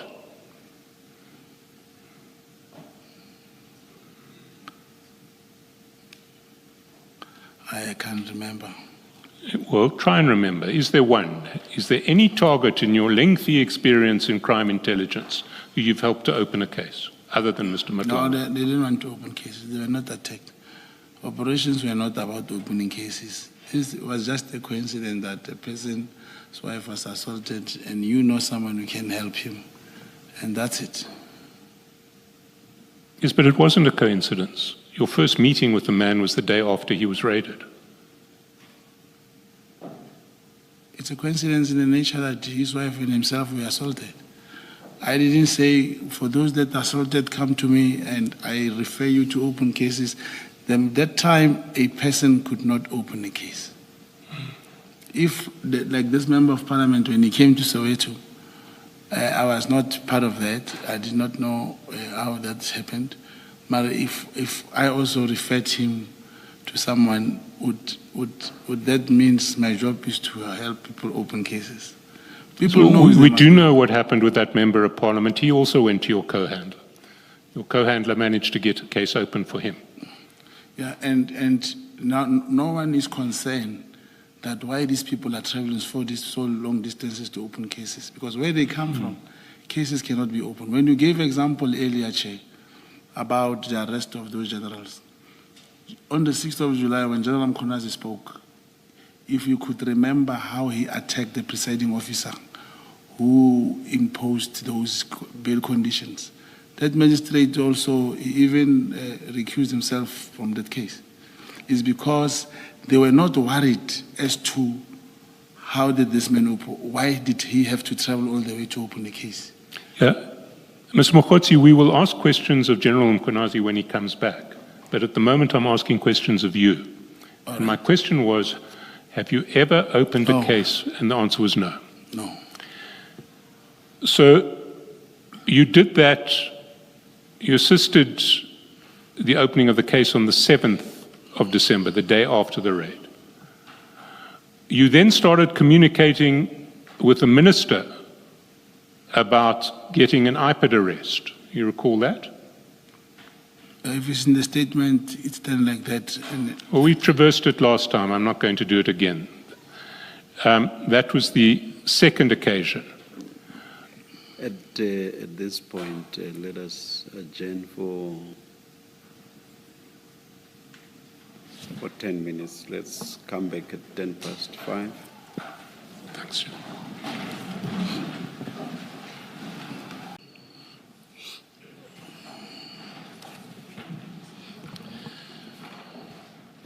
Yes, Mr. Chairperson. Thank you, Chair.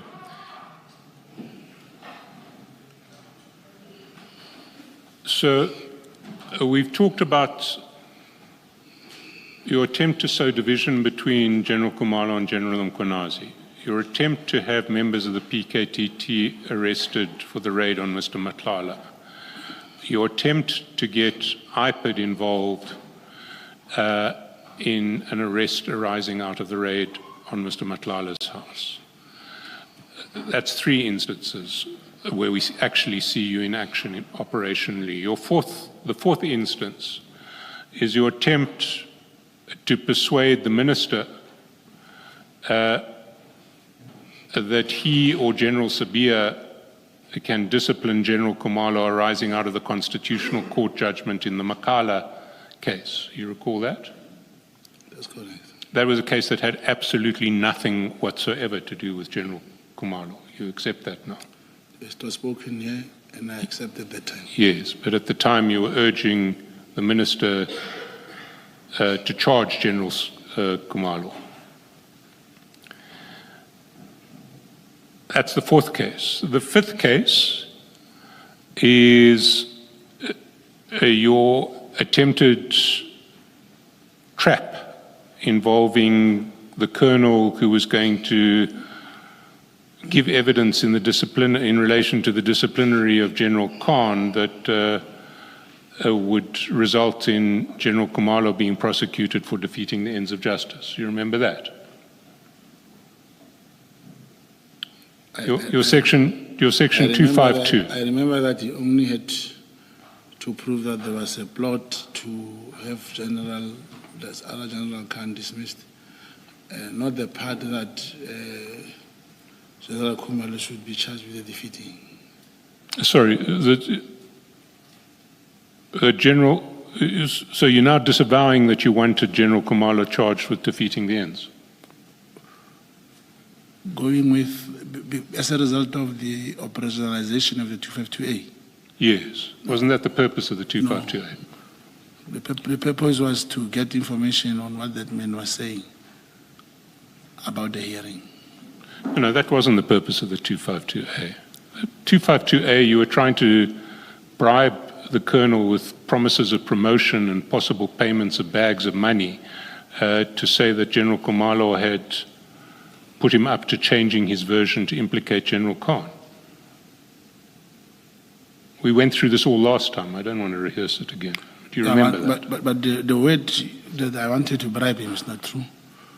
I never bribed him. He in the transcripts are here. There's no way I bribed him. He spoke about how he was approached and what to say during the hearing. And to my surprise here, having his statement, what he said from the transcript, the evidence leader decided to defend that man. It's not me who was speaking. I was part of the recording of the trap to have the man recorded. He said himself that I was approached, I was in Durban to speak lie about this general, but the concentration is not on that man, what he was saying.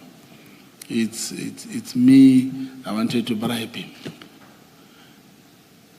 Yes, but you didn't bother investigating what he'd said under oath the day after the events at 𝐸𝐻₂, which were what General Khan was going to be charged with, did you? No, it was said you led that evidence. You showed me the statement that he said during the arrest. Yes.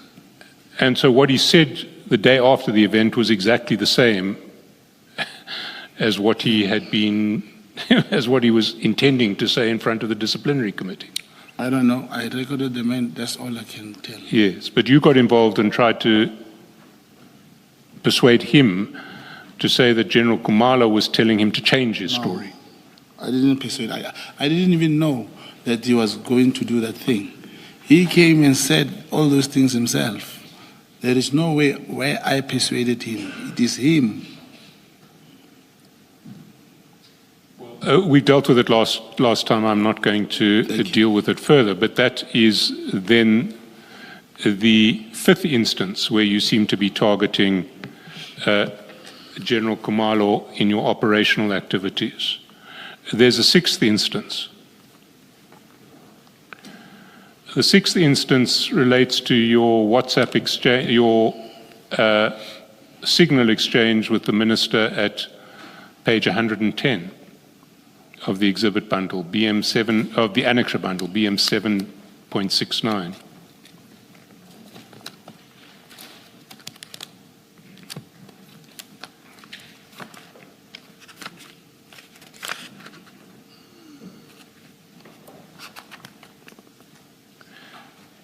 Sorry, the page again? 110. It runs over 110 and 111. You remember this signal screenshot that you sent to Mr. Matlala on the 30th of January? This is what it was also dealt with previously. Yes, it was. But I'm just pointing out that the sixth instance of you apparently targeting General Khumalo is the piece under 2 at the bottom of page 110, where you're saying also meeting with the DNC and COS today. In other words, with Deputy National Commissioner Sibiya and Chief of Staff Nkabinde today in Durban for finalization of Khumalo and General Mkonazi's matters. And then DNC is waiting for the COS here. This is very significant. That looks like a sixth instance of your targeting General Khumalo. As against that, sorry, do you have any comment there? No comment. No comment. As against that, there's no evidence at all in relation to an investigation of Mr. Matlala. None whatsoever that you've given us. Yeah, no, I'm not going to incriminate myself. I did not hear you. Okay, I'm not going to incriminate myself. Oh. You've known Mr. Matlala since at least the Northwest tender case that your foundation brought with the funding of Mr. Karim to stop a tender that had been awarded to someone other than Mr. Mamela. You recall that case? Yeah, we also dealt about it last time. Sorry, we did deal with it. Yes. Yes, that was September 2023. August, September 2023. That's correct. And your version was that Mr. Matlala had assisted you in relation to that interdict application. What I said on TV, that's correct. Yes, and you then confirmed it here. Yes. So you've known Mr. Matlala since at least August, September 2023. That's correct. Yes. You found out about the possible need to investigate his tender with SAPS, according to your statement in March, April 2024. That's the statement. That's what the statement says, yes. Page 8, paragraph 26. Yeah. That's you, correct. so you knew about the need to investigate in March, April 2024. Is that, sorry, which tender is that? I thought the tender was... The SAPS tender. June. Was it not issued in June of that year? No, the award came earlier. So, was it 2024? 2025. 2025. I'm sorry, 2025. So you found out about the need to investigate the tender in March, April 2025. That's correct. That was more than 18 months after you first had contact with Mr. Matlala. Yeah, it's more than that. Remember during testimony, when I was trying to show you that, when I was showing the commission that even former Minister 𝐬𝐮𝐬𝐜𝐫𝐢𝐛𝐬𝐜, I made reference to that thing of Boko Haram. And on that time, I also said I had his numbers, if you remember very well. Yes, but you knew about Kat Matlala and his Boko Haram activities, or alleged Boko Haram activities earlier, but you had contact with him for the first time, as I understood it, in August, September 2023. Yeah, I think that's what we dealt with. Yes. So you were told about your source, you say, at paragraph 26, told you to investigate this tender in March, April 2020. You say it was 2024. I see where you got confused, Mr. Chaskhalson. No, it was 2024. It was 2024 because the contract was cancelled early 2025. So it was 2024. So you say your source informed you about the tender that was awarded to Mr. Matlala through a company, Medicare 24, which also had links to the former Minister 𝐶𝐬𝐻. Yeah, my answer is I'm not going to incriminate myself. No, but it's in a statement. You've said it. It's Yes, March, April. and that's what I'm saying. Everything in the statement, I agree it should stand. I see. Yes. Well, in your supplementary statement, you mention that you were contacted by Mr. Karim prior to his investing money in Medicare 2024, Medicare 24, and he wanted you to verify if the tender was indeed valid. It's in the statement, that one statement. No, I'm asking you questions. No, going forward, let me not incriminate myself. No, this is not about incrimination. Mr. Karim approached you before he invested in the contract. His version is his first payment of 5 million rands was on the 26th of June, 2024. So this would have been before 26 June 2024 that he approached you and asked you to establish whether the contract was valid.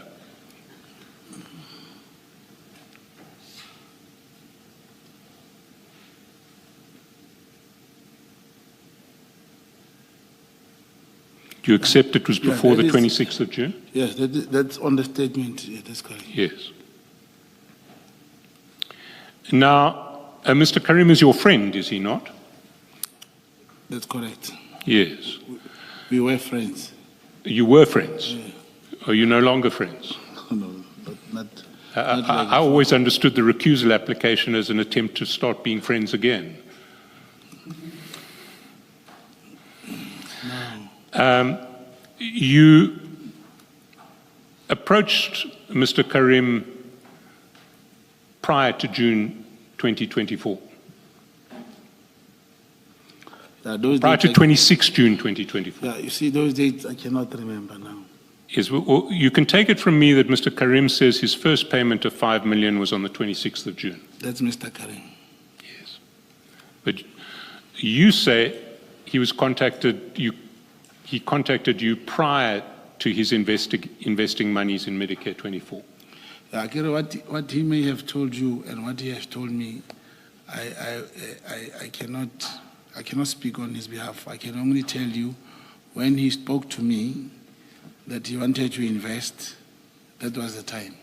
As to whether he has paid the money before or after, I don't know, but he asked me. I see. So when you say in 32.1, I was contacted by Suleiman prior to him investing his monies in Medicare 24 to verify if the tender awarded to Medicare 24 was indeed valid, that's not what you meant to say. What you meant to say was, I was contacted by Suleiman prior to him telling me that he hadn't yet invested money in Medicare 24 to verify he may have invested already, he may have invested later.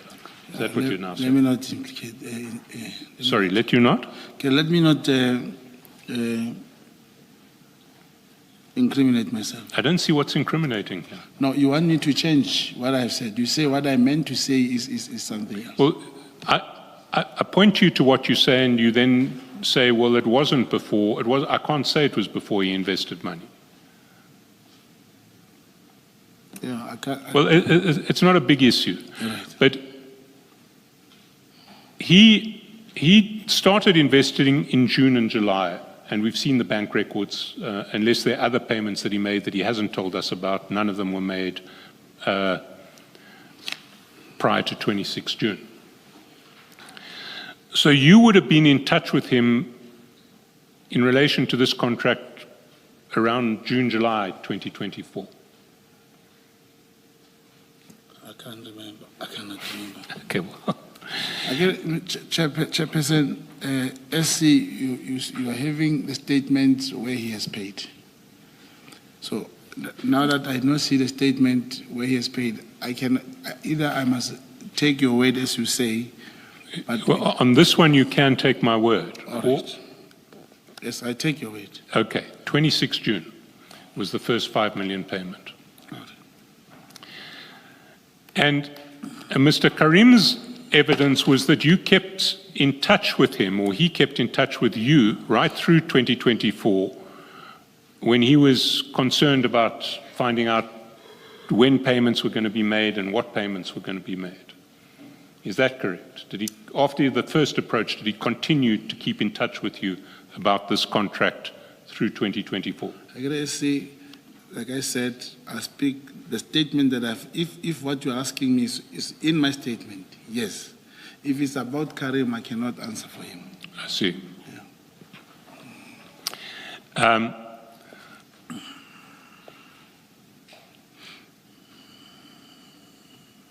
If you wanted, I want to put to you that if you wanted to make contact with Mr. Matlala to investigate the contract,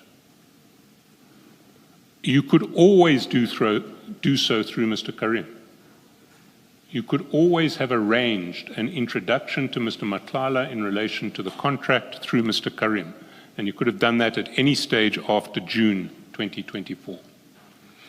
As you're putting it to me, I don't know, Chair, and I'm not going to incriminate myself. Well, why would it not have been possible to get access to Mr. Matlala through Mr. Karim? The same way, I don't know, let me not incriminate myself. It's not an issue of incrimination. No, it's an issue of either you think there would have been a problem approaching Mr. Matlala through Mr. Karim, or you don't. The question why? Why didn't I? No.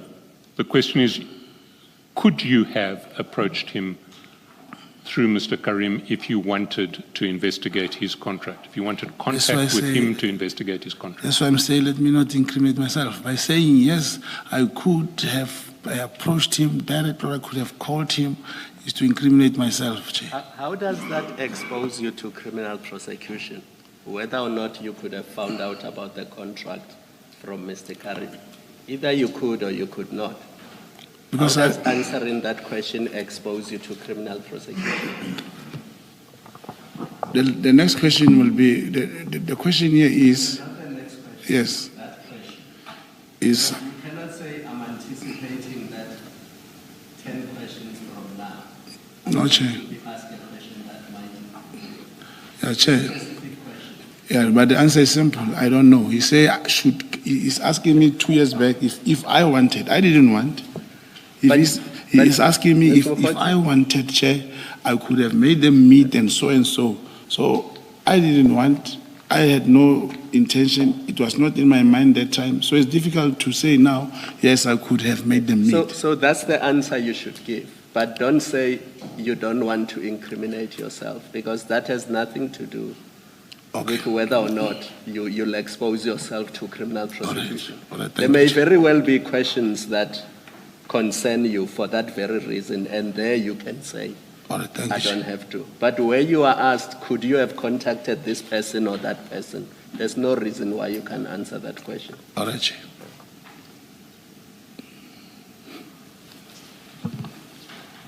You see, what I find strange is that if you were genuinely investigating Mr.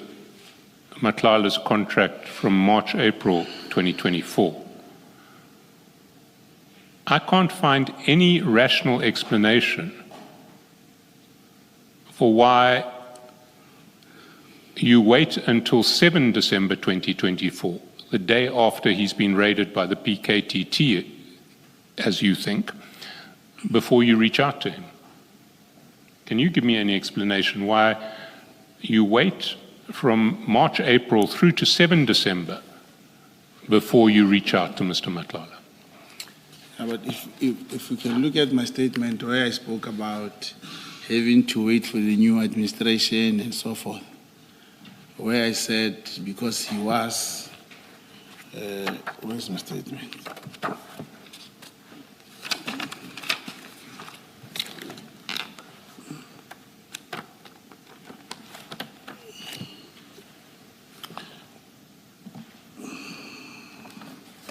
Yeah.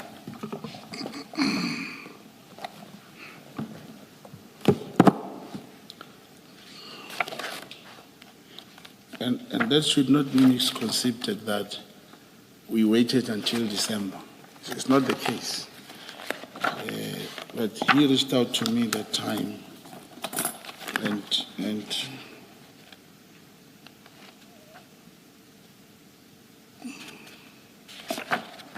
on my statement, I can't find my statement.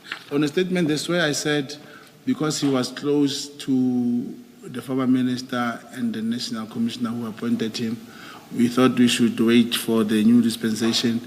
And indeed, when the ANC list, parliamentary list came out, we were able to see that former Minister 𝐬𝐮𝐬𝐫𝐞 did not make it into the list.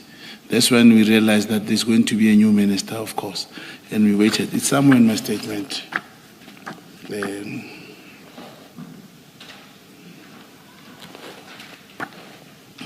In paragraph 27.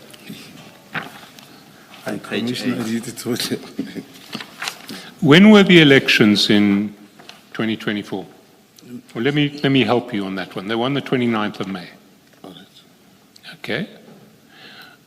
The new cabinet would have been announced in June. Right? Roundabout's the time that you were approached, probably before you were approached by Mr. Karim to check out this contract. I don't follow, Shane. Sorry? I don't follow. Well, Mr. Karim approached you before he invested in the contract, and he invested in the contract for the first time on the 26th of June. That's correct. Yes. So by the time Mr. Karim approached you, there probably already was a new cabinet. You would certainly have known that General 𝐶𝐨𝐵 was not going to be Minister of Police, because he wasn't on the lists. That's correct. So my question remains, why did you wait until the 7th of December before you reached out to Mr. Matlala? Chair, because I'm starting to get the statement here. If you remember what I said, thank you so much. I did mention that we had to wait. And I also mentioned in my statement here is on paragraph 20. Commissioner said 27. 27, Mr. Mogotsi. Thank you. On page 8. Yes, it was after the disciplinary list that he went to. Now, remember, we also had to wait to meet with General 𝐟𝐵𝐵 at the time. And all those processes, we could not jump and look for Mr. Matlala. In my statement, it is written on page 8, how the whole thing unfolded until we were able to get another DNC and go to Matlala. But the point I'm trying to make is, people do realize when you are looking for something. You cannot go to him and say, "Bona, I'm here, I'm looking for you." There is a process. That's how you must talk to a person. It takes time. But it was not the target that we're supposed to meet in September. It is a known fact that after he was not able to open the case, that's when he reached out to me. That's when he wanted to open the case. So your version now is that Mr. Matlala reached out to you? No, I'm saying that's when we met. Let me put it that way. That's when we met. And that's, remember, as I said, these things are here in the statement. And whatever that I've said in the statement, I'm not changing it. I will request that the statement should stand. You see, Mr. Mogotsi, you were quite happy to spread some very damaging lies about General Khumalo to General Mkhwanazi on the 30th of September and the 1st of October. Why did that not have to wait for things to go very slowly? What was supposed to wait? Why were you able to sort of send your texts to General Mkhwanazi saying lies about General Khumalo and sowing suspicion between the two of them on the 30th of September? Why didn't you have to speak to General 𝐟𝐸𝐫𝐤 and get your authority to do that first? That's how I'm going to incriminate myself now. Yeah, I think this may be the first time that you've actually asserted privilege in an appropriate context. You see, what I want to put to you, and it's been a long day, so I think we might want to end quite soon now. But what I want to put to you is there was never any investigation on your part into Mr. Matlala, none whatsoever. You were targeting General Khumalo, and you only became interested in Mr. Matlala when he was raided by SAPS members who you thought were the PKTT, and you thought arising out of that raid, you could get criminal charges brought against PKTT members and use that against General Khumalo. What's your answer to that? No, that's not the case. I see.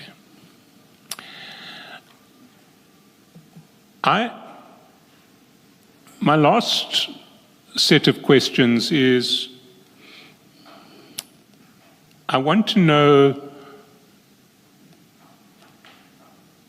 your understanding of who is at the head of your operations, which I see as targeted against General Khumalo rather than Mr. Matlala. It seems to me that there are three possible candidates. The first is General 𝐟𝐸𝐫𝐤, who you say was at the head of all of your operations. What's your response to that? I should not incriminate myself. You have said already that he was in overall charge of your operations. You recall? He replaced, when General Mfazi passed away, General 𝐟𝐸𝐫𝐤 took over. Not my operations. He took over in the space of General Yes, Mfazi. but did you not understand your handler and co-handler ultimately to be reporting to General 𝐟𝐸𝐫𝐤? I don't understand the question. Did I understand that they were reporting to General 𝐟𝐸𝐫𝐤? Yes. Yeah, reporting or not reporting is not my operation. It's not that now he's heading the operation.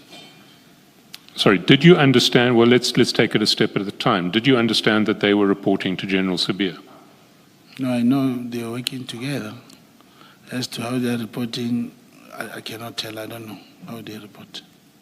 So did you expect that General 𝐟𝐸𝐫𝐤 would be kept filled in on what was coming out of your operation? Yeah, I'm not going to let me rather not incriminate myself. Not what you say in paragraph 28, unless I'm reading it incorrectly. Statement. It's the black file, Mr. Mogotsi.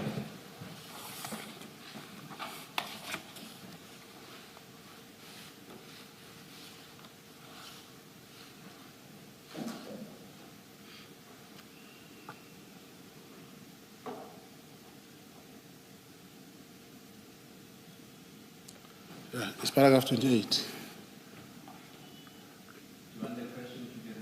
Yes, can you repeat the question? And did you understand that your handler and co-handler would be reporting the outcome of your operations to General 𝐟𝐸𝐫𝐤? Yeah, and I believe the statement is that's my statement.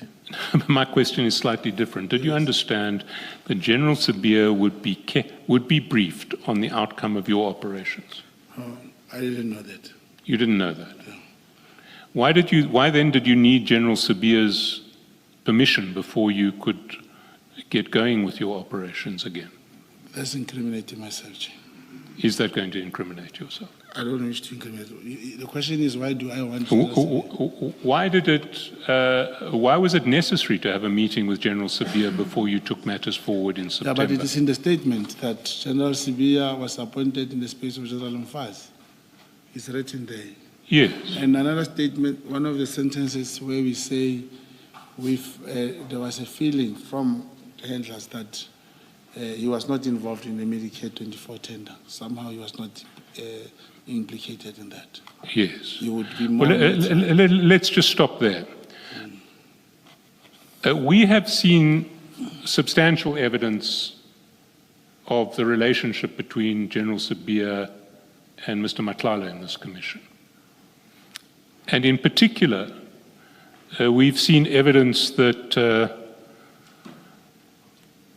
Mr. Madlanga arranged through �R𝐸𝐿𝐵𝐤 for impalas to be delivered to the home of General 𝐸𝐫𝐤.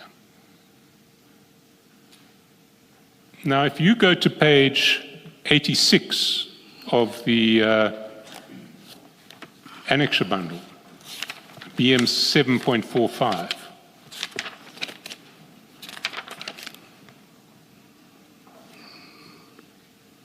this is when you're in Cape Town for January the 8th. Yeah, that's correct.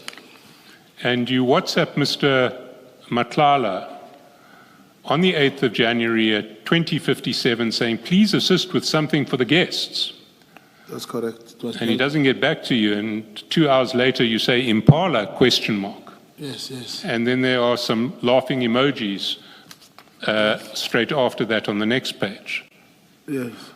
Are you still seriously suggesting that you weren't aware that Mr. Madlanga had delivered impalas to General 𝐸𝐫𝐤? Yeah, this I hear for the first time. As you say, people came here and gave evidence before the commission. Chairperson, ever since I left the commission last time, I don't watch the commission. I don't watch the commission at all. But the impala, this one, it was the meat, impala meat, which I thought we will have. But did you know of a place in Cape Town where you could get impala meat? No, but I thought he had in the fridge. It was ready, not the animal. The animal is now spoken by SC and �𝐾𝐭, and that I was not part of. And you can see I was laughing. It is the meat that we thought we were going to eat there. So were you then staying in Mr. Madlanga's house in Cape Town? No. So how was Mr. Madlanga going to get hold of impala meat for you in Cape Town? I also had Mr. Madlanga may be coming here. He'll be able to. He said he have some meat. I see, but Mr. Madlanga wasn't in Cape Town. He was staying in Joburg. That's correct. So from Joburg, he was going to orchestrate impala meat for your dinner that night. No, not. I don't get when you say he was going to orchestrate. What I know is we needed something for the guest, which he was going to do from Joburg, and then the impala meat. And where would this impala meat come from? Like myself now at home, I have kudu and this smaller thing. Anyone can have any meat that you want. Oh, you can, but yes. I mean, are you able to find a place in Cape Town at 10:52 at night that can arrange for a delivery of some impala steaks? No, it's to check if we will have it tomorrow to eat. I get it, and it's now practical. There's no way you can deliver impala at 10:52. What were you asking? The meat. Yeah, you thought what? That he will cause it to be delivered to you in Cape Town? No, we thought during Braai he'll arrange someone to give us some meat. He got wild meat. It's not only impala. That time he was referring to wild meat. So he would arrange someone where? In Cape Town? I don't know. He didn't tell us. No, you thought. Yes, I'm not asking about him, but you're thinking. You thought the meat will come from Mr. Madlanga to you. How? Oh, no. Remember, if he has the meat either in the fridge or elsewhere, he could speak to one of his workers to say, take 5 kg, drop for these people way. Mr. 𝐾𝐨𝐧'𝐭 is asking you, were you staying in Mr. Matala's house? And you No. said no, and then he says, so you thought he would orchestrate that you get the Impala meat from Johannesburg to Cape Town? No. He has a holiday house there. Just that we did not go there. Okay, He had, according to him, that meat in his house. I see, in Cape Town, In the Cape Cape Town. Town house. I see. Yes. Okay, understand. And what about these 2 cry with laughter emojis, one less than the 3 that you sent me? What do they mean? Why would you be crying with laughter after suggesting that he should send you Impala? Was I crying? No, the emoji is a cry with laughter emoji at the top of page 87. Oh, you see, he was not responding, and I said next time, then I just send him to show that I can see he was not willing to respond. Chair, with all fairness, the SC still, he make reference to an application which was dismissed, the content. He keep on saying, I also sent him an emoji like I sent to him and what. So it prompted me to now, because I was 5 minutes late when I was outside, and still if I was present, I could not have said exactly what happened. Now he keeps on touching it so that it comes as if I must also say, it's you who called me. It's you who said, Mafana, can you get me this on Suleiman? It's him. Now, for us not to talk about it, I'm requesting that these examples relating to that thing, because the matter has been dismissed. Yeah. The matter has been dismissed, but I want to know what was so funny about the suggestion that Mr. Matlala would give you Impala, that you sent him 2 emojis, which are the cry with laughter emojis. Yeah, he was not responding. But like you said, I also send you. It means I love sending this stuff, Chair. We've had an interesting time in this commission learning about the different meaning of new emojis. So that's General 𝐟𝐸𝐫𝐠𝐞𝐿. The other possibility, and they're not exclusive, is possibly the Minister 𝐼𝐻𝐻. Because all of your communications, which we've seen, are related to General Khumalo. Are you in possession of any other communications with the Minister that you can show us that don't relate to General Khumalo? Yeah, but remember the phones now are gone. We would perhaps get something when we talk about the ANC too much. Yeah, but now there's nothing to show you now since the phones are. And you spoke to the Minister about Mr. Matlala as someone who was going to fund him. You remember that at page 110. Foot of 110. The guy of the funding, brackets 20, is also in Joburg from Tuesday. He's the one I said has a 3 billion contract with SAPS. Yes, I remember this, but we also dealt with this previously. Yes. Yeah. And you told Mr. Matlala that you wanted him to fund the Minister. You remember that? I want him to fund the Minister? Yes. I can't remember that. Well, let me give you an example. Go to page 59.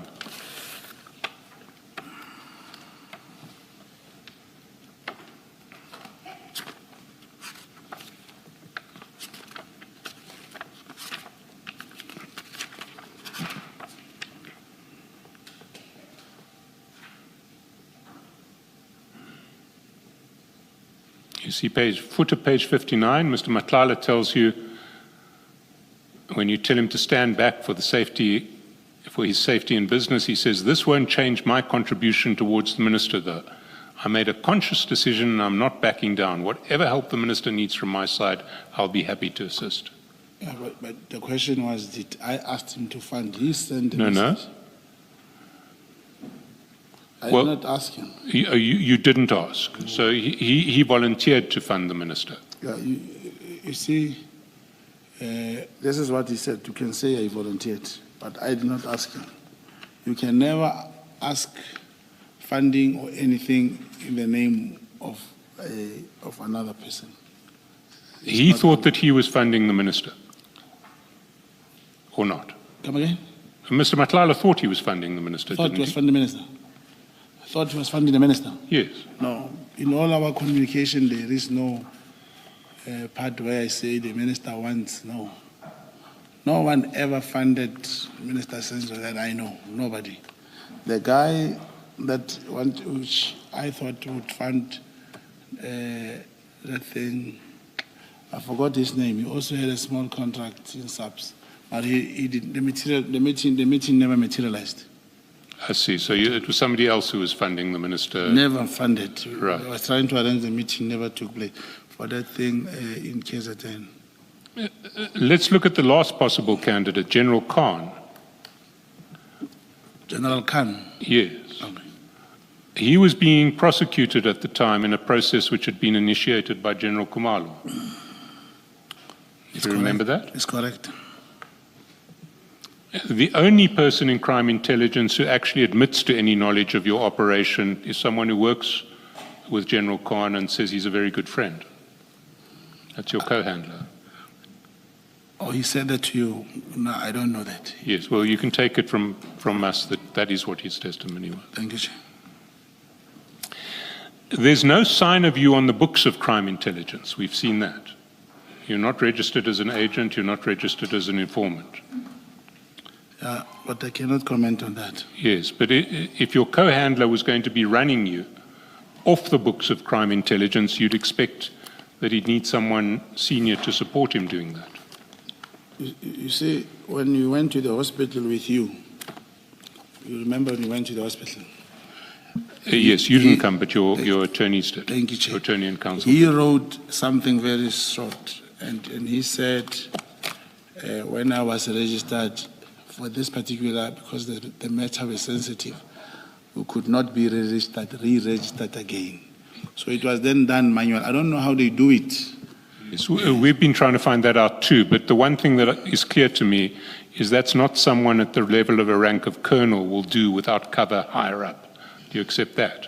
That if you're going to run someone off the books, you'll want a senior officer backing you. Yeah, but that's why he was called by General 𝐬𝐵𝐺 in the first place. Yes, but General 𝐬𝐵𝐺 was long dead by this stage. Are you now saying it was General 𝐬𝐫𝐵𝐺 who was the one who was protecting the operation? No. The introduction of the co-handler and General 𝐬𝐵𝐺 happens on the same day, simultaneously. It was the same period. General 𝐬𝐵𝐺 came in after the elections now, recently, when we needed another DNC. It's the co-handler who went to talk to him, who arranged all those things. It's not me. You see, the situation is so, I don't know how to put it, Chair. A logic person will think, will ask himself, but this Brown Mogotsi, if, like you say, this does not exist, where does these things come from? Why will this man be involved in these things to the heath? It is just that when you are here, we are not being questioned the evidence or the information that we brought. What I've been doing, I'm getting to be asked about this, like Impala, my ID number, the matter in the Northwest. We don't deal with the nitty-gritties of why do we have this commission. And that's why I was so willing to come here and say, this is what happened. Now, I've also said, if it is just that now commissioners say I'm sitting here under oath, and the lawyers are not talking, and they have not taken an oath. I was saying there is someone who can help this commission in 2 days. He brings the file, he brings you everything that has been purchased illegally. I wish you accept that. Well, we've asked you for the name of this person and contact details, and you won't give them. We'll do it. Even my co-handler did tell you. He asked you, let this man come here. No, your co-handler asked us about something completely different, which we are following up. All right, no, thanks. But you were asked right at the beginning of your evidence to provide names of people that the investigators can speak to about the leads that you say should have been followed, and specifically the crime intelligence complaints that you have about property. You were asked, and you said, I don't want to incriminate myself. You mean today? Yes. Yeah, no, it's fine. No. You were asked, and you can't 3 hours later say, well, I have that information, I can give you that person. No. Now is the opportunity for you to give the commission the name of the person that you say the commission should speak to, who you say can come here, will come here, or can come here with files. Not through your attorneys. They are not testifying. You are the witness that's making the allegation, remember. You're the one in the witness box that has made the allegation the last time you appeared and today, that there are these properties, crime intelligence, investigate them. The simple question you were asked is, okay, give us a name so that we know who to talk to. You said, I don't want to incriminate myself. Okay, no, I remember. Let me not incriminate myself, Chair. But what I did say is still here. The title deed, the amount of the property, the person whom the property is registered on. It's here, it's with the commission. At least if you could start there. Can I understand this? You are refusing to give a name of the person that will assist the commission to find out more about these properties that you say crime intelligence bought, used money bought and registered in the name of somebody's daughter. You want us to investigate that, but you're refusing to give the name of the person who you say can come here, has got files and documents. Because that's what you said. You said there's someone who's got files and documents and they can come here. And I'm now asking you the simple question. You are refusing to give the name of that person. But, Chair, I think what the commission is, this I have said before. If General Khumalo is the head of crime intelligence, it means he also signed. I said Lushaba, Major General, is the CFO of the crime intelligence. It means he also signed. Now, if we're able to go to so many bank statements, so many people, including myself, all of us, can't we get the statement of the crime intelligence? Here's the property name. It has a date of transfer and the amount of money that has been paid. Can this be pursued? Because I'm saying this, Commissioner, because I spoke of an informant who was in the operation and pretended to have passed on, and money was claimed. He was given 50,000. I gave the name of the police who wanted to accompany the handler to meet the informant. After meeting, 3 days later, the informant was killed. Yes, Mr. Mogotsi, let me stop you. You have said, as you're sitting there, yes, there's someone who has files and documents, and you keep repeating it. That's why I'm talking to you about it. Otherwise, we would all have gone home by now. Okay, you keep repeating it. You say investigate that. There's nothing wrong with you saying that. Saying investigate it. You get asked. No, in fact, before you get asked, you say there is a person who, if you talk to them, they will come here with files and documents. You said that. Yes. And Mr. 𝐾𝐨𝐧'𝐭 and now me have said, give us the name. You say, speak to my attorney. So you do have a name, right? When you say, speak to my attorneys, and I say, we can't speak to your attorneys because they're not testifying. They're not the ones that make the allegation. You make the allegation in the witness box. Give us the name.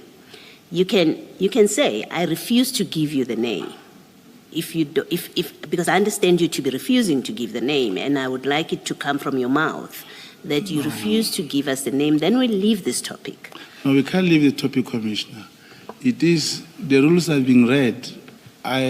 Once we have taken an oath, you cannot refuse. So give us the name, Mr. Mogotsi.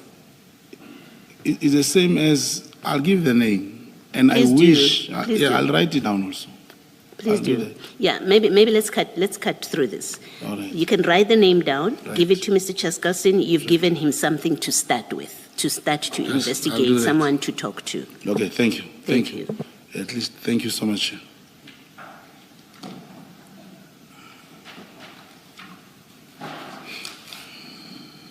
No, no problem.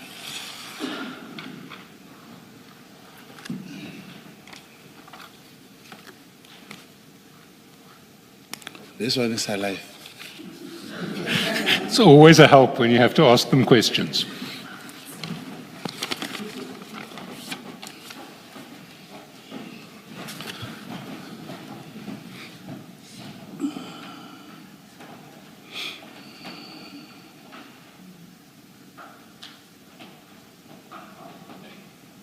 It's a name I know.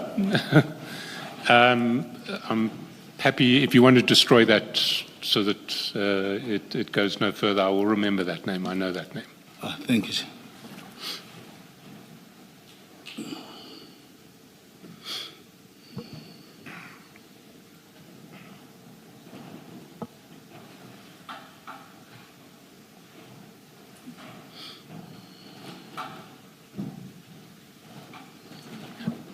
Thank you, Mr. Mogotsi.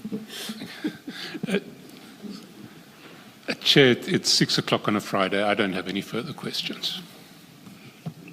Thank you, Mr. Chancellor.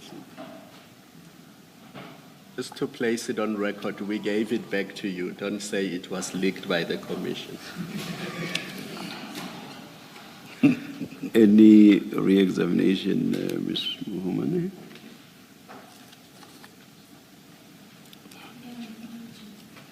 None, Chair, thank you. Thank you very much. And have we reached a stage where Mr. Mogotsi must be excused or is being If Mr. excused? Mogotsi and I don't see each other ever again, I suspect we'll both be very pleased, Chair. Thank you. But I like how he's smiling. Mr. Mogotsi, thank you very, very much. You are you, excused. Thank you. The Commission will not be sitting until, what will be the date? 1 June. 1 June, until 1 June. We are going to be preparing the second interim report. Let's adjourn and resume at 9:30 on 1 June 2026.